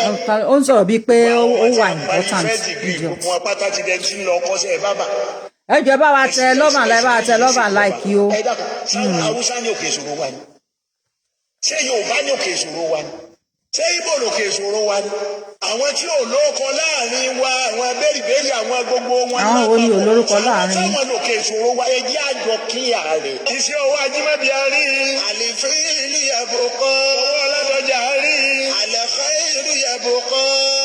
gbogbo àwọn tó ṣáájú wọn náà lárí tí lọ́mọdé sí náà rí. àlẹ́fẹ́ ìlú yàgò kan. Ṣèyí Mákindé àwòjú ẹ̀ tó ṣe. akálà àrí ń tó ṣe ò àrí ń tó ṣe. àlẹ́fẹ́ ìlú yàgò kan. gbogbo ọ̀nà tí a pè lókun akálà gbogbo ẹ̀ ló ti wú tán. wọ́n yóò mú kọ́ títí ò sáà ìgbé. máa bá wá ní ìṣàkóso ká sọ pé bọ́nà tó dàgbọ́ wà ń bẹ̀ ṣe rí kálábẹ̀rí tiẹ̀ náà rí bẹ́ẹ̀. gbogbo ọ̀nà t'Ajímọ̀bí ṣe gbogbo ẹ̀ náà kọ́ máa rí bí ìgbésí ayé rẹ̀ ó ṣe rí. wọn náà máa lòyún. fásitì yìí sọ fún gbogbo yín o lórílẹ̀‐èdè wọ́n ń sọ fún gbogbo yín lórílẹ̀‐èdè inna Allaha la yuflihul mujrimun. Ọlọ́run fúnra ara rẹ̀ ní gbogbo yín lẹ̀ ní jèrè. Ṣàǹgbọ́. Al-Qur'ani yìí lọ́wọ́. Ṣàǹgbọ́. Mo fi ń búra síwájú Ọlọ́run pé wọ́n lọ́n ìwọ ló ní ọ̀rọ̀ tí ń bẹ nínú Al-Qur'ani. Mo fi súnmọ́ ìwọ Ọlọ́run mo fi wọ́n tún jẹ́rìí fọ́lọ́ ìwọ náà lọ ń jọ lọ. Shut up o mumu nǹkan tí Quran wọ́n kọ́ wọn ò jù yẹn lọ kàn máa hate you know kàn máa ṣépè kàn máa hate kàn máa ṣépè nǹkan tí Al-Quran wọ́n kọ́ wọn nìyẹn àwọn fídíò tá máa show ó máa ṣe kinní díẹ̀ nǹkan tí Al-Quran wọ́n tó kọ́ wọn kò jù yẹn lọ kàn máa ṣépè kàn máa hate mo fẹ́ show fídíò arákùnrin kan tó jẹ́ Arab tó jẹ́ Arab ká gbọ́ nǹkan tó sọ mo ń bọ̀ I think is here.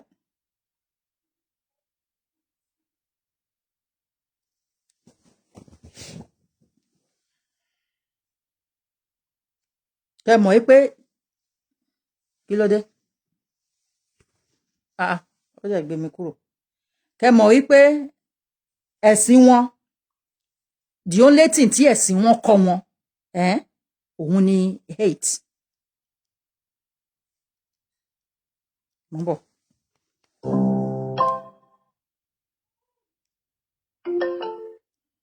With two things. First, you should give your life to God. Second, you should defeat Jews and Christians. I memorized the Quran. I memorized the Sunnah books. I did all of the responsibilities a Muslim should be doing every day. My daily life was always built and centralized.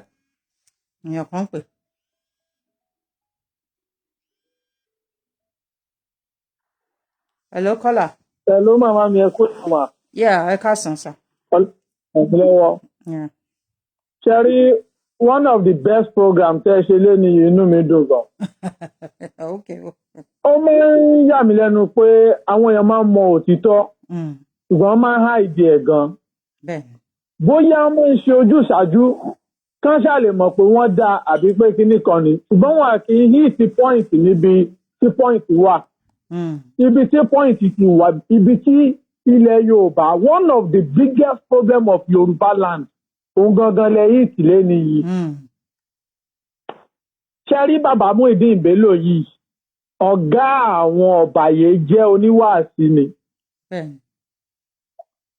Nígbà kan akọ́kọ́ rò pé èèyàn gidi ni bàbá gbogbo nǹkan tó ń sọ àti pé kíní ọ̀tún nìkan later one get to know pé gbogbo interest tó náà sọ̀rọ̀ lé lórí láyé in fact nínú ẹni tó fi wáàsí separate tó fi religion separate ọmọ Yorùbá jù láyé bàbá Muyideen number 1. Every 4 years tó ṣèlú bá ti ń bọ̀ báyìí lẹ́ẹ̀ máa rí níta. A máa pariwo mùsùlùmí ní kẹ́ ẹ dìbò fún ẹ má dìbò fún kìrìsìtẹ́nì ẹ má ṣe gbẹ́ ẹ má ṣàwo wọ́n wá kọ́ńtàkì ara wọn gbogbo àwọn ìmáàmù ọ̀lẹ́ olè yẹ wọ́n wá máa sọ ní gbogbo mọ́sálásí ẹ̀sìn wo gan wá lẹ̀sìn àlàáfíà tí ìsìláàmù jẹ́ wọ́n wá ní àwọn Yorùbá mọ̀ ìsìláàmù ṣe ń tiwọn ẹ̀rí táwa ṣe ń practice tiwa ni àwọn tòkè ọya yẹn ló ń ṣe jàgídíjàgan àtòkè ọya o àti ilẹ̀ ọya o jàgídíjàgan ni gbogbo nǹkan tó ń jẹ́ ìsìláàmù. Kò síbi tán ti ń píríṣì ìfẹ́ rádaràda ẹnu ni wọ́n fi máa ń píríṣì ìfẹ́ kò sí ìfẹ́ nínú action wọn. Nínú ẹni tó ya ọmọ Yorùbá ju bàbá Muyideen Bello ló fi wá àti òfò ẹ̀yẹn tó fi ń kó ọrọ̀ jọ tó fi ń kó nǹkan jọ tí àwọn security full security ń tẹ̀lé convoy ti tiẹ̀ lẹ́yìn. Allah kò lè protect ẹ̀. Allah ò lè protect ẹ̀. Ṣùgbọ́n every 4 years bàbá Muyideen a máa jáde a máa dàlúrú pẹ̀lú ọ̀rọ̀ òṣèlú mùsùlùmí ní kẹ́ ẹ̀ dìbò fún ẹ mọ́ dìbò fún gbá ṣé báwa tá à ń sọ̀rọ̀ yìí náà ṣé bí ní ìsìláàmù yẹn náà wọ́n bí àwa náà sí ṣùgbọ́n a padà ń rí pé àwọn bàbá yìí ń ba ọ̀la wa jẹ́ ni wọ́n ń ba ayé wa jẹ́ ni kò sí oore kankan tó ń ṣe fún wa látara wá sí òfò tó ń ṣe fún wa yìí. Kí a kan lùsì ẹkọ́nọ́mì ilẹ̀ Yorùbá ẹ máa yín lẹ máa polówó tẹ̀láfíà Árábù fún wa níṣẹ́ẹ̀dì kẹ́ polówó òfì kẹ́ polówó kíní fáwọn ayé náà káwọn náà wá rà á máa fowó ra expensive jàlábíà wọlé kí tiẹ̀ wá ní Islam gan mú wọlé Yorùbá gan kò sí Allah kan ń gbà lọ́wọ́ wa ni Allah ò fún wa ńlẹ̀ Yorùbá. Allah kan lu wa jìbìtì everyday ni àfọwọ́ rẹ̀ àtẹ̀síbíyù àfọwọ́ rẹ̀ expensive jàlábíà. Tó bá tún di ọjọ́ sálà wọn á tún rẹ ẹran èèyàn mi á jẹ gbèsè ẹran. àwọn òkè ọya táwọn yẹn dúró kìtìkìtìkìtìkìtì àwọn yẹn náà mọ nǹkan tó ń ṣe títorí pé ṣébí Yorùbá ló gọ̀ àwọn bàbá yìí ló jẹ́ káwọn ó gọ̀ àwọn Fúlàní tán ṣe kàkàkàkà yẹn náà ń sìn bísínẹ́sì tiwọn náà nǹkan tí ará òkè ọya máa lù sílẹ̀ Yorùbá pọ̀ tá a bá lé wọn. Wọ́n sọ categorically ní Ondo State nígbà tí wọ́n pe gbogbo meeting South West sí Ondo State àtàwọn náà wọ́n láwọn ò lè fi ilẹ̀ Yorùbá lẹ̀ pé bìkọ́ sí ilẹ̀ Yorùbá láwọn ti ń rówó táwọn fi ń survive. Ọ̀gá àwọn Miyeti àlà ló sọ pé Yorùbá ló ń ṣe pátí Yorùbá ló ń ra màálù àwọn jù Yorùbá ló ń rẹran lọ́wọ́ àwọn jù Yorùbá ló ń ra gbogbo nǹkan lọ́wọ́ àwọn jù. Táwọn bá tẹ́ bá ní káwọn fi Yorùbá lẹ̀ ilẹ̀ Yorùbá lẹ̀ ibo làwọn ń lọ ṣe wá máa jèrè gbogbo nǹkan yẹn nílọrin. Gbogbo àwọn àlùfùlàní tó ń dà lúrú yẹn èmi ò rí wọn bíi number 1 o bàbá Muyideen Bello mo rí bíi number 1 nínú àdàlúrú of Yorùbá land. Gbogbo wọn jọ ń ṣe ni àti Muyideen àti àlùfùlàní àtàkẹ́ gba gold gbogbo wọn yẹn. Ṣe mọ̀ pé Fúlàní tiẹ̀ làwọn àlùfùlàní. Aráalé wa gangan ló yẹ ká bá wí jù. Bàbá Muyideen Bello sì ní number 1 táwọn èèyàn sì mọ̀ nílẹ̀ Yorùbá. Òun gangan ni wà sí ẹ̀yà ọmọ Yorùbá jù. Ẹ ṣọ́ pé òun gan kò ní ẹ̀jẹ̀ Fúlàní lára. Yorùbá pure Yorùbá làwọn yẹn ẹ̀sìn business mẹ́kàn ń ṣe. Business la ṣe jẹ́ mọ̀ pé tí a bá fi wọ ẹ̀sìn yẹn. Àwọn Fúlàní náà pọ̀ lọ́yọ̀ọ́ wọ́n pọ̀ lóògùn wọ́n pọ̀ káàkiri o. Àwọn Fúlàní pọ̀ náà káàkiri lọ́dọ̀ wa o. Bẹ́ẹ̀ ni ṣe mọ̀ pé tí a bá ti wọ ẹ̀sìn yẹn náà gbogbo nǹkan tó jẹ́ káwa kú ònú ẹ̀sìn yẹn nìyẹn gbogbo nǹkan tẹ̀sìn yẹn ó máa kọ́yàn téèyàn ṣe máa wà against gbogbo nǹkan tí ìrìn ẹ̀ bá ń support ni. Gbogbo nǹkan téèyàn máa admire láyé nǹkan àwọn Aráàbù lọ́hùn ni. Èèyàn máa tako gbogbo nǹkan títí ẹ̀ so nǹkan tí ẹ̀sìn yẹn wá kọ́ wa gangan nìyẹn. Àwọn bàbá Muyideen ló wá ń promote gbogbo nonsense yẹn. Bẹ́ẹ̀ni. So ẹ ṣe kọ́lá ẹ ṣe gan thank you very much. So ẹ jẹ́ kí a máa play nǹkan tí à ń play lọ. Was not satisfied. There was something always missed, something is not there. Here was my first problem, because when I went to study with Muslim apologists, 80% of what they say is about Christians. Look how they wear, look they are without hijab, look what they say, and this 20% was not fair academically, because when you want to interpret one verse in the Quran, you need a lot to do. You need to read Asbab al-Nuzul, the reasons, you need to read the commentators, and you read to have basic knowledge of how to interpret. But when he was interpreting the Bible, he was just saying, look, Jesus here is saying this and that. It was too obvious to be true. Too obvious. I said to myself, okay, now I need what I call the Christian tablet. So in another way, I want summary of the faith, like doctrines. Tell me the doctrines. We believe in 1, 2, 3, 4, so we know what is wrong with that, which is easy to do, and then we evangelize these Christians. We do da'wah to them. I tried. I searched around. In the Quran, we grow up with 2 things. First, you should give your life to God. Second, you should defeat Jews and Christians. I memorize the Quran. Ṣẹ́gbọ́n nǹkan tó sọ, ó ní nǹkan tí àwọn kọ́ nínú Quran ni pé àwọn gbọ́dọ̀ fi gbogbo ayé wọn fún Ọlọ́run wọn, fún deity wọn, òrìṣà wọn tí wọ́n pè ní Allah. Àwọn gbọ́dọ̀ fún gbogbo ayé wọn fún. The second thing táwọn tóhun tún kọ́ ńbẹ̀ ni wípé àwọn gbọ́dọ̀ máa criticize àwọn ẹlẹ́sìn míì, Jews, Christians, àwọn gbọ́dọ̀ máa criticize wọn. Wọn wọṣọ tó dáa, wọn kì í wọ hijab, wọn kì í ṣe kíníkan.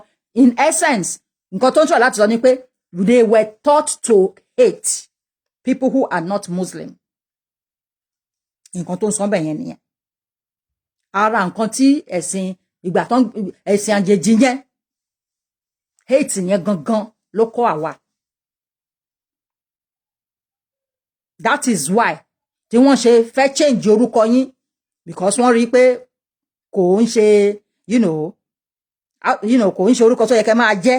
According to them, kò ń ṣe orúkọ tó yẹ kẹ́ máa jẹ́. Orúkọ ìdọ̀tí ni. Inferiority complex. Wọ́n bà ìjẹ́ ènìyàn yín jẹ́.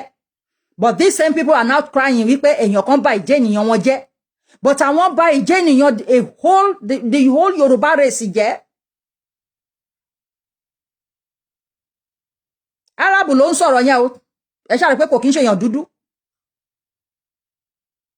wọ́n kọ́ wọn káwọn hate Christians anything Christian anything you know Jews àwọn wọn ní irú àwa lọ́dọ̀ tí wọ́n mọ́ bóyá wọn ló níṣẹ̀ṣe lọ́dọ̀ tí wọ́n because wọn mọ̀ pé ìṣẹ̀ṣe gan ni gbogbo wọn ń ṣe lọ́hùn so that is why maybe he did not put oníṣẹ̀ṣe so Islam kọ́ wọn pé kán hate anybody tí ò bá kí ń ṣe Muslim ni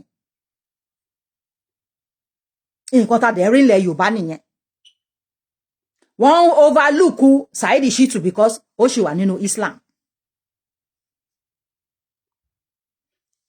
wọ́n fẹ́ pààyàn míì torí pé ẹni yẹn ò sí nínú Islam kò dẹ̀ fẹ́ gba Islam mọ́ so the only thing tí ẹ̀sìn ìmọ̀le yín kọ́ àwọn Yorùbá tó kọ́ wa ní Áfíríkà ni wípé ká má nífẹ̀ẹ́ ara wa kí a ní self-hate yẹn ká ní inferiority complex kí nǹkan wa má jọ wá lójú ká ṣáà máa ṣe ẹrú lọ́dọ̀ èèyàn kan tí ò exist nǹkan tó kọ yín nìyẹn ṣé ká tún ṣòyìn ní another video ó pọ̀ mo ń bọ̀ o ẹ mú sùúrù o ẹ jẹ́ ká kọ yín.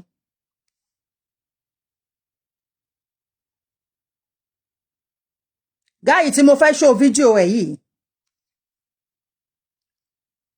Christianity náà ẹ̀sìn àjèjì ni o ẹ̀yin Christian tẹ́ bá wà níbí kan yẹ pé maybe kíní Christianity náà ẹ̀sìn àjèjì ni ó yé yín àwọn Muslim tẹ̀ máa kọrin burúkú kan àbí wọ́n ní ó wà nú ifá that is a fake ifá wípé ayé la báyé orin ni àbí ayé la báyé ayé la bá mọ̀lé irọ́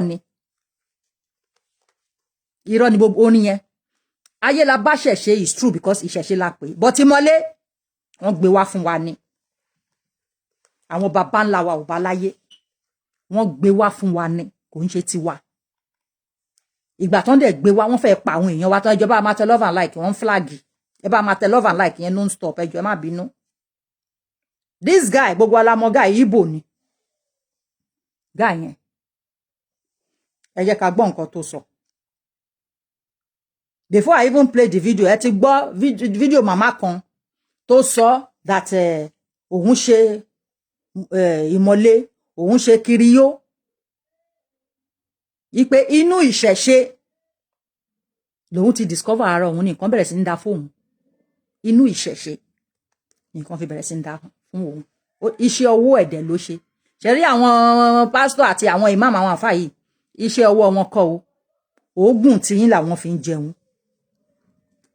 àti rí fídíò tí pásítọ̀ ní káwọn èèyàn dìde nínú chọ́ọ̀chì àwọn fẹ́ san ẹni tó bá ní so amount kó mú jáde bóyá 1,000 kó wá mówó yẹn lẹ̀ kò sí anybody tó dìde kò sí anybody tó fún ó tún lọ 500 kò sí anybody tó dìde okay 100 naira bóyá èèyàn méjì àbí mẹ́ta dìde pásítọ̀ para wa ni wípé kí ló dé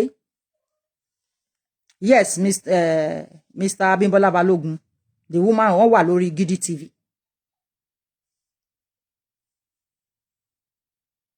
ẹ yẹ ká gbọ́ guy yìí.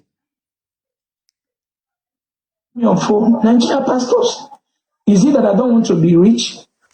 Why am I suffering myself? That I have to convert my NGO to a prayer ministry? That what our people want to hear is receive it, take it.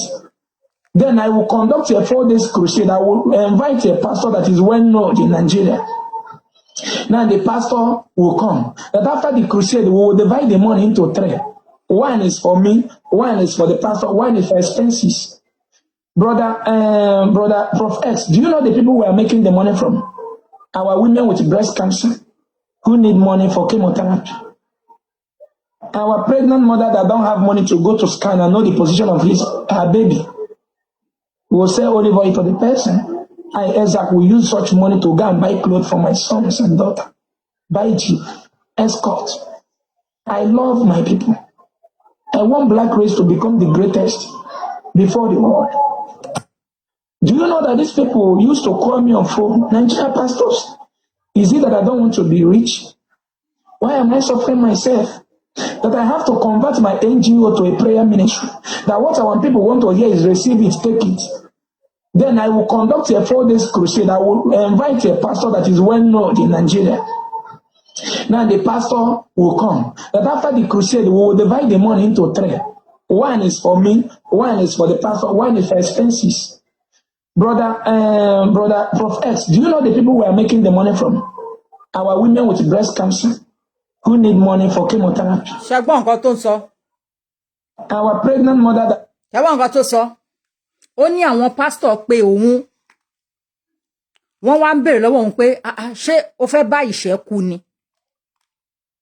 O ò nídìí owó ni.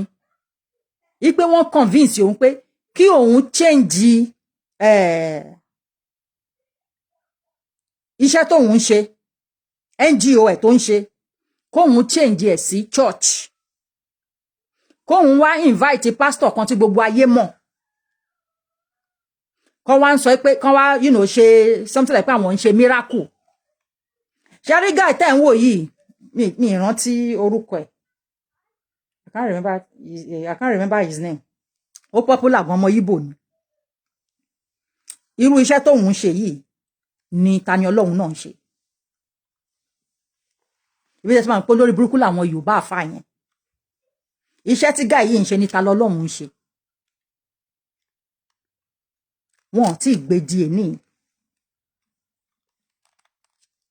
kò yé yín wọn ò tí ì gbé di èní ó ní wọ́n pe òun kóun change NGO òun sí church so that wọ́n á ṣe wùrúwúrú owó táwọn bá rí wọ́n á pe sọ́nà mẹ́ta Matthias Ejiofor thank you sister Toyin Modi wọ́n á pe sọ́nà mẹ́ta pásọ̀ àgbà kan òun àgbà kan ìkẹta wọ́n á fi ṣe bíi expenses ìjọ tán ṣe miracle yẹn olóhùn sọ fún pé òun ò fẹ́ òun sọ pé òun ò fẹ́ pé so ètò òun bá gba owó yẹn tán òun á wá fi owó máa raṣọ sílé sára òun á máa fi owó máa tọ́jú ìyàwó òun ara jìbì pé òun ò lè ná irú owó yẹn oníṣẹ̀ṣe ni gáà yìí náà ọmọ Yíbò ni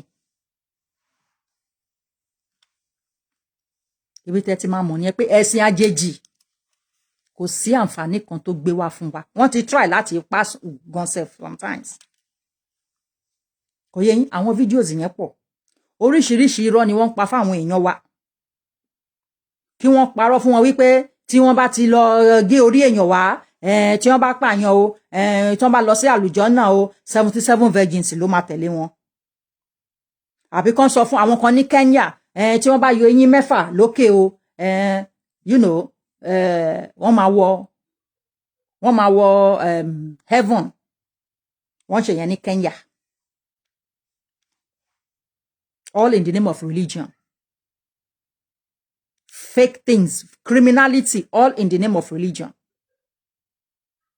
àwa ríyàn tí ó ń try láti emancipate àwọn èèyàn wa tó máa yọ àwọn èèyàn kúrò ní ìgbèkùn ẹ̀yin mú ẹ lọ tì mọ́lé ẹ nítorí pé ó ń ba ìjẹ́ ènìyàn yín jẹ́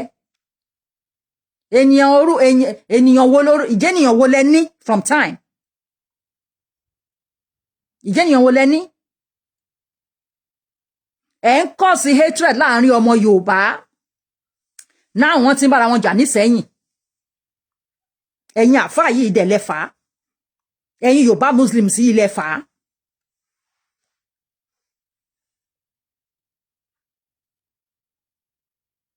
ẹ á máa pariwo wọ́n bú Àjàní Bello ṣájàní Bello ò búyàn ni Àjàní Bello ò búyàn nìkan ó tún ṣépè fáwọn èèyàn ni ṣé Kùránì sọ bẹ́ẹ̀ fún pé kó máa ṣe bẹ́ẹ̀ ó tún ṣẹ́ èpè fún àwọn èèyàn ni àwọn tó dẹ̀ jùlọ àwọn tó lè gbé wọlé lóye ta lóhun tóhun kàn lè sọ̀rọ̀ síyàn tíyàn lè sọ̀rọ̀ sí ta lóhun ẹ fẹ́ fi ẹ̀ sí ọkàn àwọn èèyàn sọ́dọ̀ àwọn èèyàn nílé sọ̀rọ̀ ẹ jẹ́ kí n fi fídíò oní ti Christianity sọ ní wọ́n gbọ́dọ̀ máa tán bá yọ eyín wọn wọ́n á lọ sí heaven ẹ jẹ́ ká wò yẹn náà.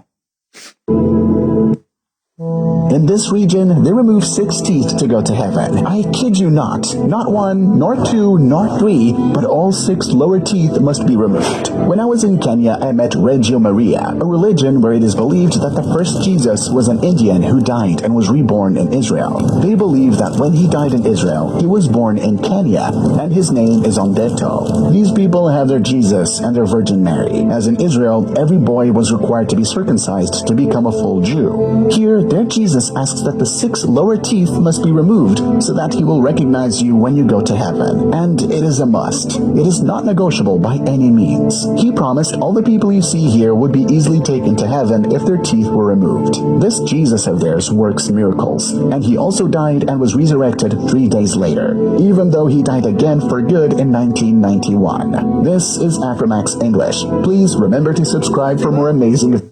Ṣàtìgbọ́ ara nǹkan tí wọ́n fi ń borí àwọn èèyàn jẹ́ nìyẹn.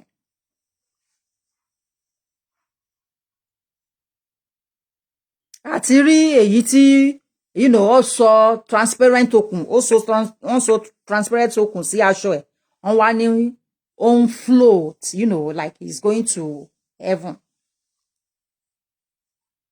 Oríṣiríṣi nǹkan kàn máa sọ fáwọn followers wọn kàn jẹ koríko àbí kàn mú petrol oríṣiríṣi nǹkan kan tó bá dẹ̀ ti wọ àwọn ẹ̀sìn burúkú yìí tó bá ti wọ ẹ̀sìn burúkú yìí anybody that is not part of them enemy ni ó bá jẹ́ ìyá wọn ó bá jẹ́ bàbá ó bá jẹ́ siblings wọn o if you are not in that same cult with them you are an enemy. The same thing tí wọ́n ṣe ní Islam. The same thing tí wọ́n ṣe nílẹ̀ Yorùbá. Ẹ wá sọ pé káwọn èèyàn respect irú àwọn èèyàn bẹ́ẹ̀ yẹn. Àwọn èèyàn tó ń kọ̀ sí hatred láàrin wa. Àwọn èèyàn tí wọ́n ń fi inferiority complex sí ara àwọn èèyàn wa. Tí wọ́n gbé ẹ̀sìn burúkú wá. Wọ́n change everything about us. So that we will never discover ourselves.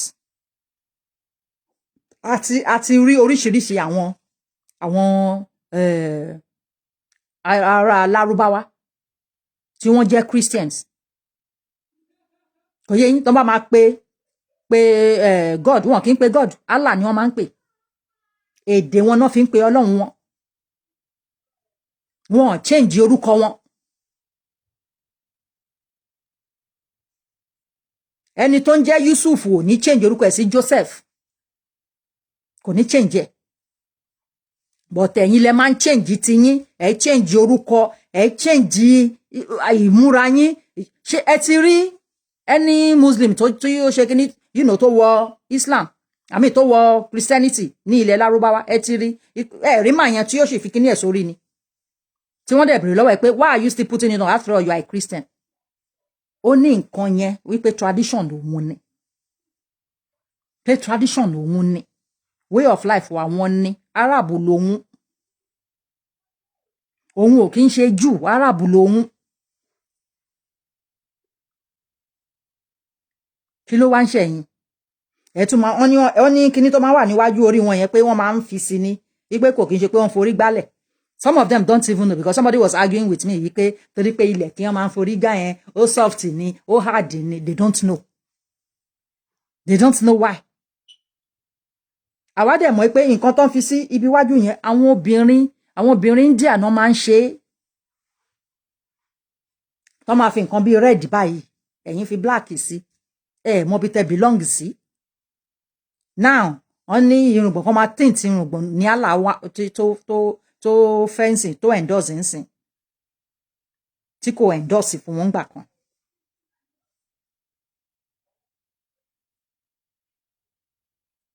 Ẹ máa pariwo pé tí yóò bá go through Muhammad kò ní wọ kíní ẹjọ́ Muhammad ò kí ń ṣe friend ọ̀rẹ́ Ọlọ́run o Abraham lọ̀rẹ́ Ọlọ́run according to your Quran Abraham lọ̀rẹ́ Ọlọ́run according to Quran even according to Bible Abraham lọ̀rẹ́ Allah Ibrahim lọ̀rẹ́ Allah and the first prophet kò kí ń ṣe Muhammad o the first prophet was Noah I think the first messenger ṣá nínú Quran is that the first messenger or the first prophet. Ó dà pé the first prophet is Adam.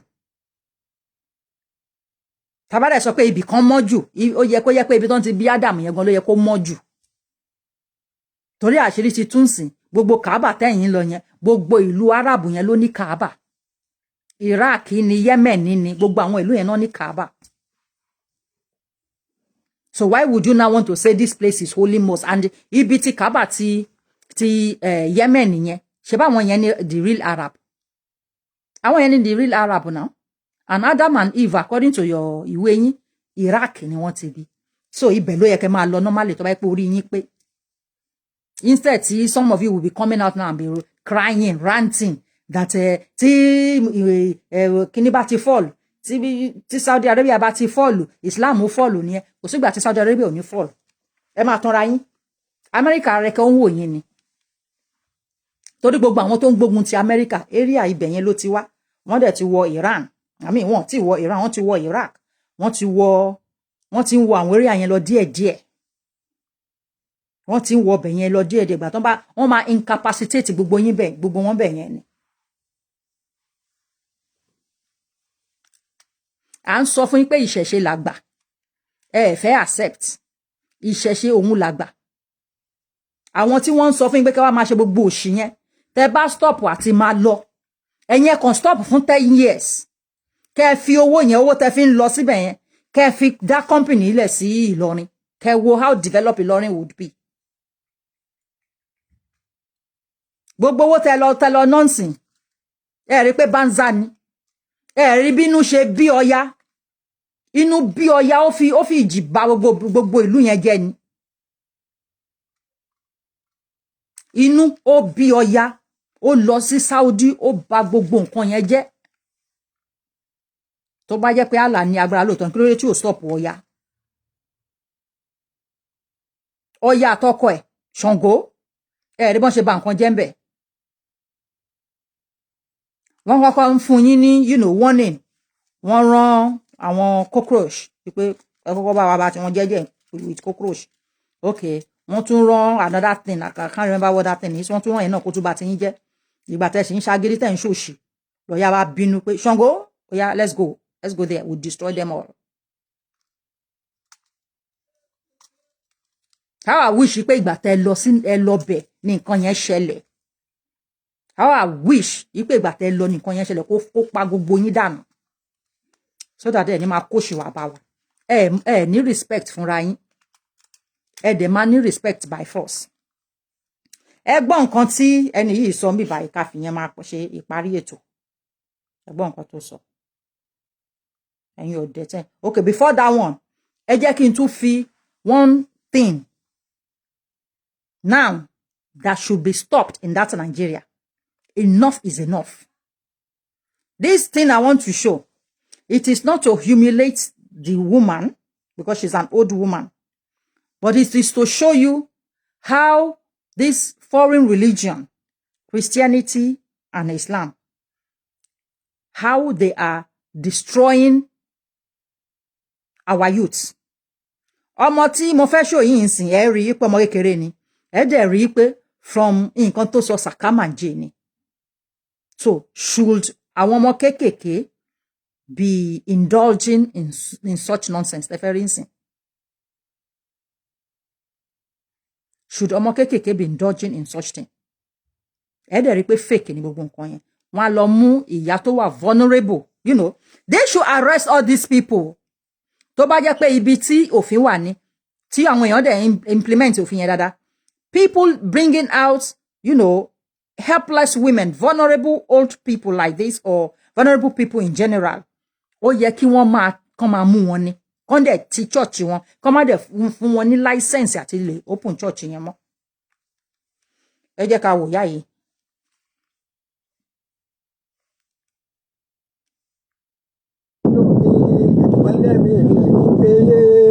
Tó fi ṣàánú mi ó fún mi lóúnjẹ o, ọ̀rá aṣọ fún mi, ọ̀rá bàtà fún mi, owó mo ríre o, mo ríre tí wọ́n ṣe fún mi rèé o, kò bí rí ẹnu mọ́ra kan mo pé ọmọ ìdá o, Jésù gbà mí. Ṣé ti gbọ́? Ìyá yẹn pariwo Jésù gbà mí. Mọ̀ ń bọ̀. Ẹ wọ́ ọmọ yẹn. A ò tó sọkún mọ́ mo pàṣẹ sínú ayé yín láti àárọ̀ yìí lọ ọmọ yín ò tó sọkún mọ́ láti àárọ̀ yìí lọ ohun tó ń pa yín lẹ́kùn yẹn ó yẹ kó di ayọ̀ ẹnìkan gbọ́ mi ẹni fẹ́ fọmọ pa yín lẹ́kùn lọ́dún yìí àníyàn kú dà gbogbo ẹ̀yin tá ìsunkún nínú ọkàn yín yẹ láti òní lọ àkọyé jẹ láti àárọ̀. When you see this little boy now tí wọ́n ti indoctrinate sórí 419 business yìí tó bá dọ̀la tí government wá pa gbogbo wípé okay we are closing down wọ́n ṣe the same thing tí wọ́n ṣe ní Rwanda we are closing down that church this church. How do you think this guy, what do you think he will be doing? Ó máa di adigunjalè sí ìgboro ayé ni. Ó máa di apànìyàn sí ìgboro ayé ni.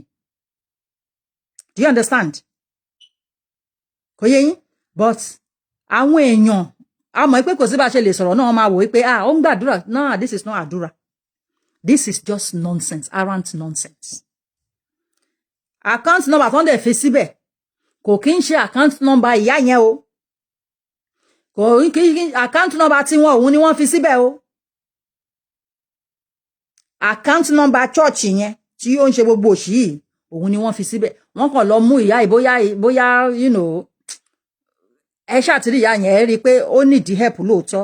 But you want to do help for somebody must thank you my sister, it is a pure exploitation. Pure exploitation kan náà tó ń ṣe fún ìyá yìí nìyẹn. Wọ́n á rán bùbá, wọ́n á rán àǹkárá sí lọ́rùn kó jáde kó máa bẹ̀rẹ̀ sí ń sunkún. Tẹ́ bá dẹ̀ máa wo gan sẹ̀, ó lè jẹ́ Muslim níyá yẹn. Torí ẹ rí ìbòrùn tó fi bora. Ó lè jẹ́ Muslim ni. Ó dẹ̀ ń sọ lórúkọ Jésù. Exploitation pure.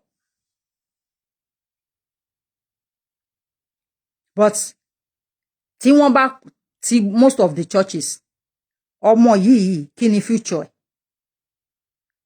kò ní lè ṣe nǹkan mọ́ kò ní lè ṣe any other thing than stealing or killing nǹkan burúkú ló máa ṣe. So fún ẹ̀yin tí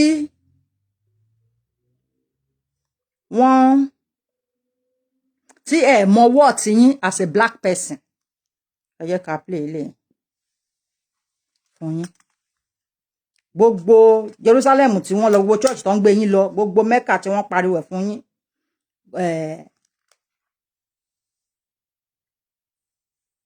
Àwọn Árábù ni wọ́n ní Islam, kò ń ṣe dúdú. Àwọn Árábù ni wọ́n ní Islam. Òyìnbó ló ní Christianity. Àwọn Shinko India, àwọn náà ní Buddha, Krishna kankan. Lọ́dọ̀ tiwa nílẹ̀ Yorùbá àwọn òrìṣà wa ní tiwa, àwọn rúmọlẹ̀ wa ní tiwa, ìṣẹ̀ṣe àbáláyé òun ní tiwa.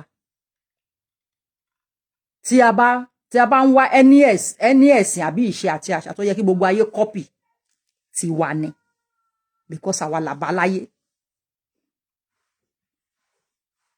Ẹ̀yin tẹ́ lọ ń copy àwọn tó bá wa láyé, ẹ̀yin gangan ni aláṣìṣe, ẹ̀yin lẹ ń ṣìnà, ẹ̀yin lẹ ń ba ilẹ̀ Yorùbá jẹ́, ẹ̀yin lẹ ń ba ilẹ̀ Yorùbá jẹ́, ẹ dẹ̀ ń ba ìgbésí ayé yín jẹ́. That is what is happening. Àìpẹ́ ìlárí ọmọ is it 20 or 22 years tó pa bàbá ẹ̀ torí pé ó fẹ́ ṣe owó fún ìyàwó àbí nǹkan kan. Ọmọ 22 years ó ti ń lérò pé òun fẹ́ make owó in a very dubious way o. Èèyàn lè make owó at a young age, you know, clean owó, but eléyìí ò make clean owó, eléyìí fẹ́ make owó ẹ̀jẹ̀ ni.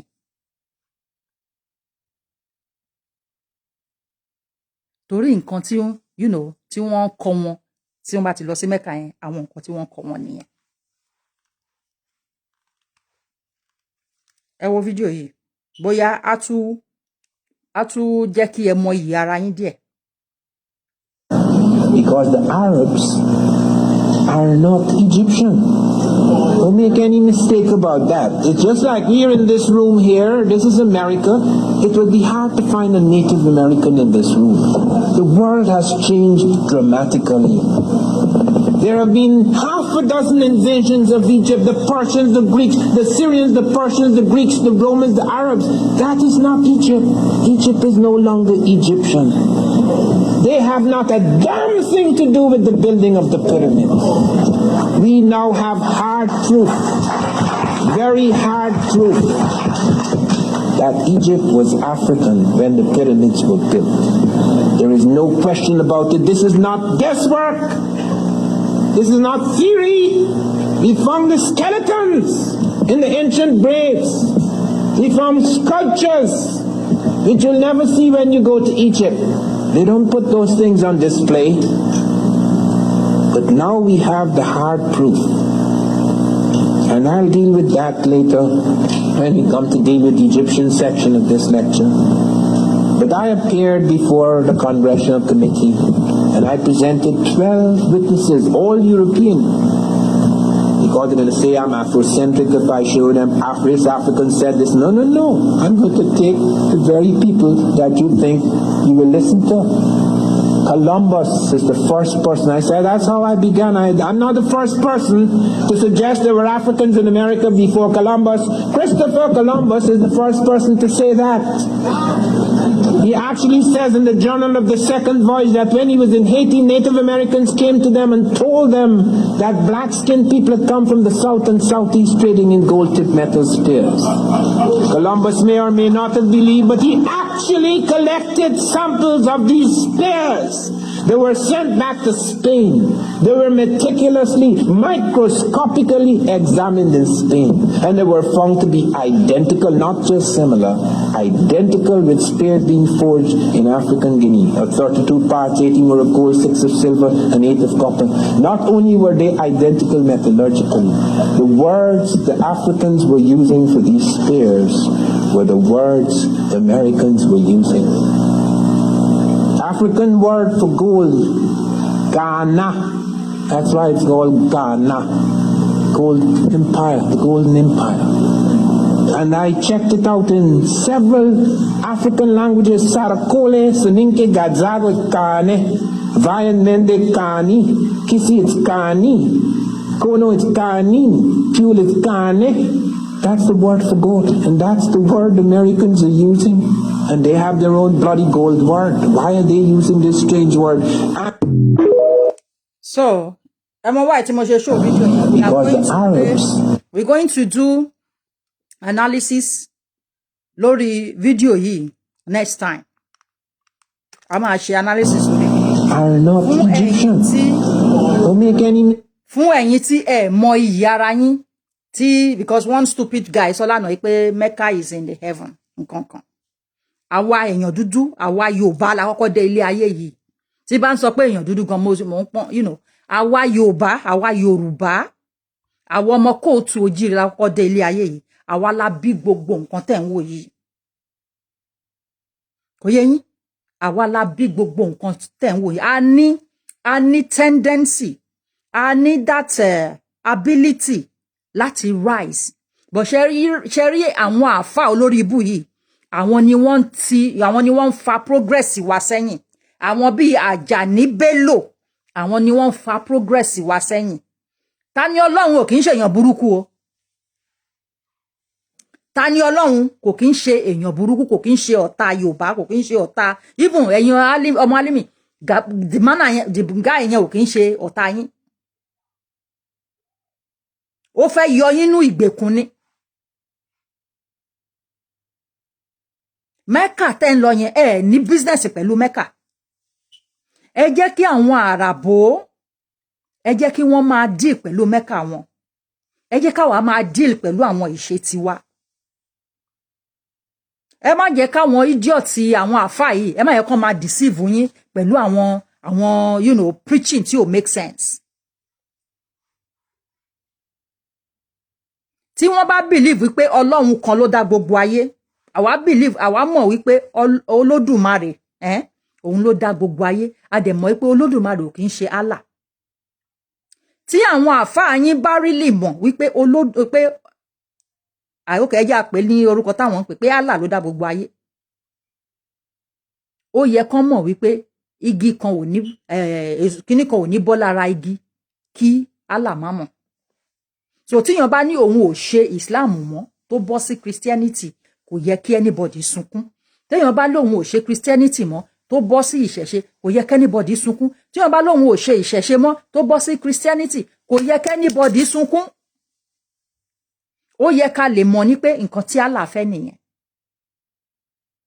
reason tí àwọn eléyìí ṣe ń sunkún tán ṣe ń jà it is because instinct wọn they are acting out of instinct wọn ni wọ́n fi ń ṣe gbogbo nǹkan tó ń ṣe yẹn which means pé ó wá naturally ni wọ́n mọ̀ ní wípé Allah ò ní agbára torí tí Allah bá ní agbára wọ́n á fi Allah lẹ̀ kó bá ẹni yẹn kó bá fà á rí pé àwọn oníṣẹ̀ṣe tí anybody bá ṣe bà nǹkan ìṣẹ̀ṣe jẹ́ àwọn oníṣẹ̀ṣe ò kì í sunkún wọn kì í pariwo wọ́n á fi wọ́n sílẹ̀ because wọ́n mọ̀ pé ìjọ kan máa jèrè iṣẹ́ wọn ẹ jẹ́ káwọn mùsùlùmí náà máa ṣe bẹ́ẹ̀ tó bá pé tòótọ́ Allah yẹn ló ní gbogbo ayé àwọn oní Allah wọn èyí tó bá mọ di kókó wọn kì í sọ wọn go against ẹ̀rí ipe Allah kì í ṣe deity do you understand even in their own Arabic dictionary deity òun ni wọ́n ń pe Allah àwọn wo dẹ̀ ní deity jẹ́ èèyàn like Ògún èèyàn ní deity ni Ọ̀ṣun èèyàn ni wọ́n deity ni wọ́n kò yẹ yín but káwá tẹ̀ wá sọ pé òkè àgbà fún wọn a believe wọn wípé Allah wípé kò síyàn tó mọ bó ṣe jẹ́ o òun dẹ̀ ló ní gbogbo ayé òun ló dá ayé àtọ̀run ó yẹ ká lè máa rò wípé bóyá òun ló sọ fún bọ̀bọ́ yẹn pé kó kúrò nù Islam ṣé bóun náà ló máa dá gbogbo ẹ̀sìn tó bá ti jẹ́ òun ló dá everything òun náà ló máa dá gbogbo ẹ̀sìn náà kí wá wá ní gbogbo wàhálà tẹ̀ ń kóra yín sí tó wá ní wàhálà tẹ̀ ń kóra yín sí kí ló dé ẹ lọ gbé ẹ̀sìn tẹ̀ mọ̀ pé fake ni tẹ̀ mọ̀ pé kò kí ń ṣe tiwa everybody ló ní messenger everybody ló ní messenger Muhammad ò kí ń ṣe messenger tiwa kò kí ń ṣe messenger tiwa ọmọ tí ní tó ń sọ̀rọ̀ yìí náà ṣebóun náà ti sọ rí wípé Ògún Ọbàtálá Ọ̀ṣun gbogbo ẹ pé bàbá àti ìyá àwọn ni kí ló wá change wọ́n fi owó wọ́n ti pè é wọ́n ti short it up however they want to òun náà ń change ẹ̀ nù tó bá jẹ́ pé we were the same with those people why should we be changing name kí ló máa fa pé changing of names kí ló máa fa changing of names rí pé orúkọ wa ló yàtọ̀ jù nínú gbogbo nǹkan tí à ń rí yìí ni you don't see okay ṣé àwọn jẹ́ something like Adébánjọ do they bear such name there wo orúkọ wọn ó yàtọ̀ orúkọ àwọn òyìnbó náà ó yàtọ̀ so why tẹ́yin ṣe máa believe yìí pé messenger tí wọ́n yẹn wọ́n rán wọn sí yín no messenger tí yín làwọn Ọ̀rúnmìlà àwọn Bàtálá àwọn Ògún àwọn Èṣù àwọn Ọ̀ṣun àwọn Ọya messenger tí yín nìyẹn so ẹ̀yin tí ẹ bá dẹ̀ follow àwọn messenger yín ẹ lè lọ sí ẹni àlùjánà kankan because àwọn tí ọ̀hún yẹn they have jobs to do to save their own people to take their own people to àlùjánà not you àwọn tó ń lè gbà kẹ́ bá wọn wọ bọ́ọ̀sì àwọn tí wọn lè fún yín lómi kẹ́ mu tí wọn lè fún yín lómi kẹ́ fi wẹ̀ àwọn tó ń tì yín bí ajá ṣáwọn yẹn máa gbé yín wọ àlùjánà ni ẹ̀yin náà ẹ lọ think ẹ̀ náà know thyself do you understand know thyself àwọn yẹn hate yín ni wọ́n hate yín wọn ò lè fún yín ní nǹkan tó máa ṣàǹfààní fún yín gbogbo àwọn àfáà tí wọ́n ń jáde yìí they should come and be teaching our people things that are important not hate not ẹ má ṣẹbọ mọ́ ẹ má ṣe kíní kan ṣáwọn náà máa sọ fún ká má ṣẹbọ ni It should come naturally. Kò sí nǹkan tó sọ fún èmi pé wá máa kúrò nínú Kristẹni kó wá wọ ìṣẹ̀ṣe. Kò sí nǹkan tó sọ fún mi. Naturally ni nǹkan yẹn wá sí mi. Naturally ni. I saw the truth and the truth, saying the truth set me free. Nǹkan yẹn máa ń wá naturally, wọn kì í force èèyàn. Wọn kì í force èèyàn. Ẹ mọ worth yín, ẹ mọ worth yín. Àwọn èèyàn yẹ kán máa bọ̀ wá ní, kò ń ṣe ló yẹ ká lọ máa bọ̀ wọ́n. Wọ́n yẹ kán máa bọ̀ wá nítorí ọmọ aládé ni wá. Àwa kọ́ ló yẹ ká lọ máa bọ̀ àwọn nítorí èèyàn gidi ni wá. Àwa la kọ́kọ́ pa ilẹ̀ ayé, àwa la kọ́kọ́ pa bẹ̀dó. Àwa la kọ́kọ́ pa ilé ayé dó, àwa la ní ilé ayé, àwa ló yẹ kán máa bọ̀, kò ń ṣe àwa a máa lọ máa bọ̀ wọ́n. Kò sí evidence kankan, kò sí evidence gbogbo òṣì. Noah inú Kùránì àbí inú Bible, Yusuf, kò sí evidence kankan fún wọn. Kò sí evidence kankan fún wọn. So Ajani Bello is one of the biggest enemy of Yoruba people in that Yoruba land. Ajani Bello. One of the biggest enemy. Òun náà sọ̀rọ̀ ìsọkúsọ sí àwọn tó jù lọ. So táwọn kan bá sọ̀rọ̀ ìsọkúsọ sí, kò ní right láti sọ̀rọ̀. Tó bá dẹ̀ fẹ́ sọ̀rọ̀ pé òun fẹ́ mú ẹni tó bú òun jù, Saheed Bello ló yẹ kó mú. Saheed Bello ló yẹ fún. Tó bá lè dáríjì Saheed Bello, tó lè dáríjì ọmọ Gàmbàrí yẹn. Ẹ jọ̀ọ́ kí ni Tani Olorun ṣe ní ibi tó wà? Kí ló ń ṣe ńbẹ̀? Tí gbogbo wọn bá lè dáríjì Saheed Bello, tán lè dáríjì Gai Gàmbàrí yẹn, kí ni nǹkan tí Ẹni Ọlọ́run ṣe? Ẹ bèrè lọ́wọ́ ara yín pé kí ni Ẹni Ọlọ́run, why is he still there?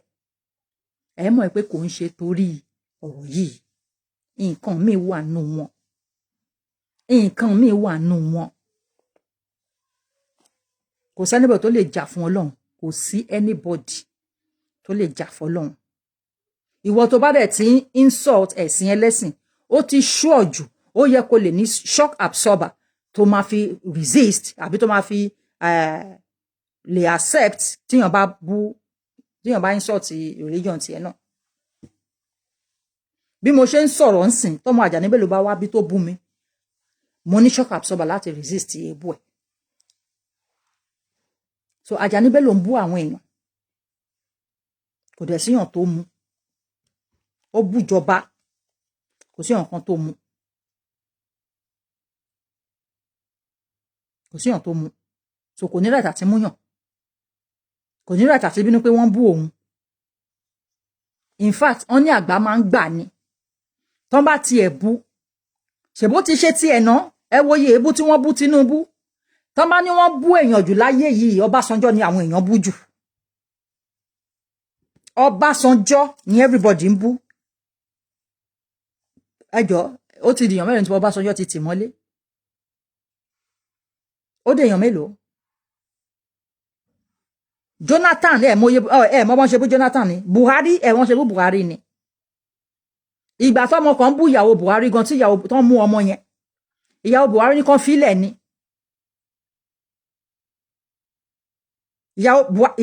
Aisha kọ́ ló arrest ọmọ yẹn náà. Àwọn tí wọ́n kàn bílí pé àwọn fẹ́ jà fún yàn náà lọ arrest ọmọ yẹn. Aisha dẹ̀ ní kan fílẹ̀. Wọ́n tún fún ọmọ yẹn lóyè ní wọ́n fún ní appointment. So kí ló ń ṣe àwọn Yorùbá àfà tó ń ṣe bí wèrè? Release Tani Olorun, ẹ fi Tani Olorun lẹ̀. Ẹ̀yin oníṣẹ́ ìṣẹ̀dẹ̀ wá ń di nǹkan ẹ̀ tẹ́ wá ti rí pé maybe àwọn lọ́ọ̀yà wọn ẹ ti fẹ́ máa suspect wọ́n fẹ́ máa fi yín jẹ owó. Ẹ change wọn. Ẹ change wọn. So video ta play last. A wá sọ lórí video yẹn. Kẹ́ bá lè mọ̀ wípé gbogbo ẹ̀sìn yìí wọ́n suppress yín ni. Àwọn ẹ̀sìn yìí wọ́n fi ń suppress yín ni. Tẹ́ bá dẹ̀ ń follow àwọn ẹ̀sìn àjèjì yìí, ẹ lè ever discover ara yín. Ẹ lè ever discover potentials yín. Aláwọ̀ dúdú, ọmọ Yorùbá especially, a ní great potentials láti excel anywhere we go to. but ẹ̀sìn tó ń gbé wá fún wa yìí òun ni ò jẹ́ ká mọ̀ bá ṣe lè move because the religions tó ń gbé wá ó ń suppress wa tá bá fẹ́ sọ pé okay a fẹ́ ṣe kíní a suppress wa ara suppression ni wọ́n fún Tani Olorun sìn ààrẹ ni wọ́n fún tí wọ́n fẹ́ kó sọ̀rọ̀. So ladies and gentlemen, if you don't want to make your neighbor great, make yourself great. Ẹ má listen sáwọn àfáàyàn ó lè ní wọ́n ìkà ní wọ́n. Ẹ gbọ́ nǹkan tí Kọ́lá sọ wípé anytime tí election bá ti ń bọ̀ ni Àjàní Bello máa ń jáde tó máa ń sọ ìsọkúsọ tó ṣáà máa criticize so that wọ́n lè gbé owó fún. Nǹkan tóun ṣe náà ni Saheed Shittu ṣe fún tó fi ń bu because ó fẹ́ extort owó lọ́wọ́ ẹ̀. Wọ́n bà ayé àwọn ọmọ jẹ́. Wọ́n bà ayé àwọn ọmọ jẹ́. We don't want religion that will be making me, feel like a second class to somebody who is not even original human being. Àwọn Àràbò kì í ṣe, wọn kì í ṣe, àwa dúdú nìkan, àwa ará àwọn Yorùbá nìkan ni wọ́n test ẹ̀jẹ̀ wa tí wọ́n rí pé, terrestrial powers evolved from us.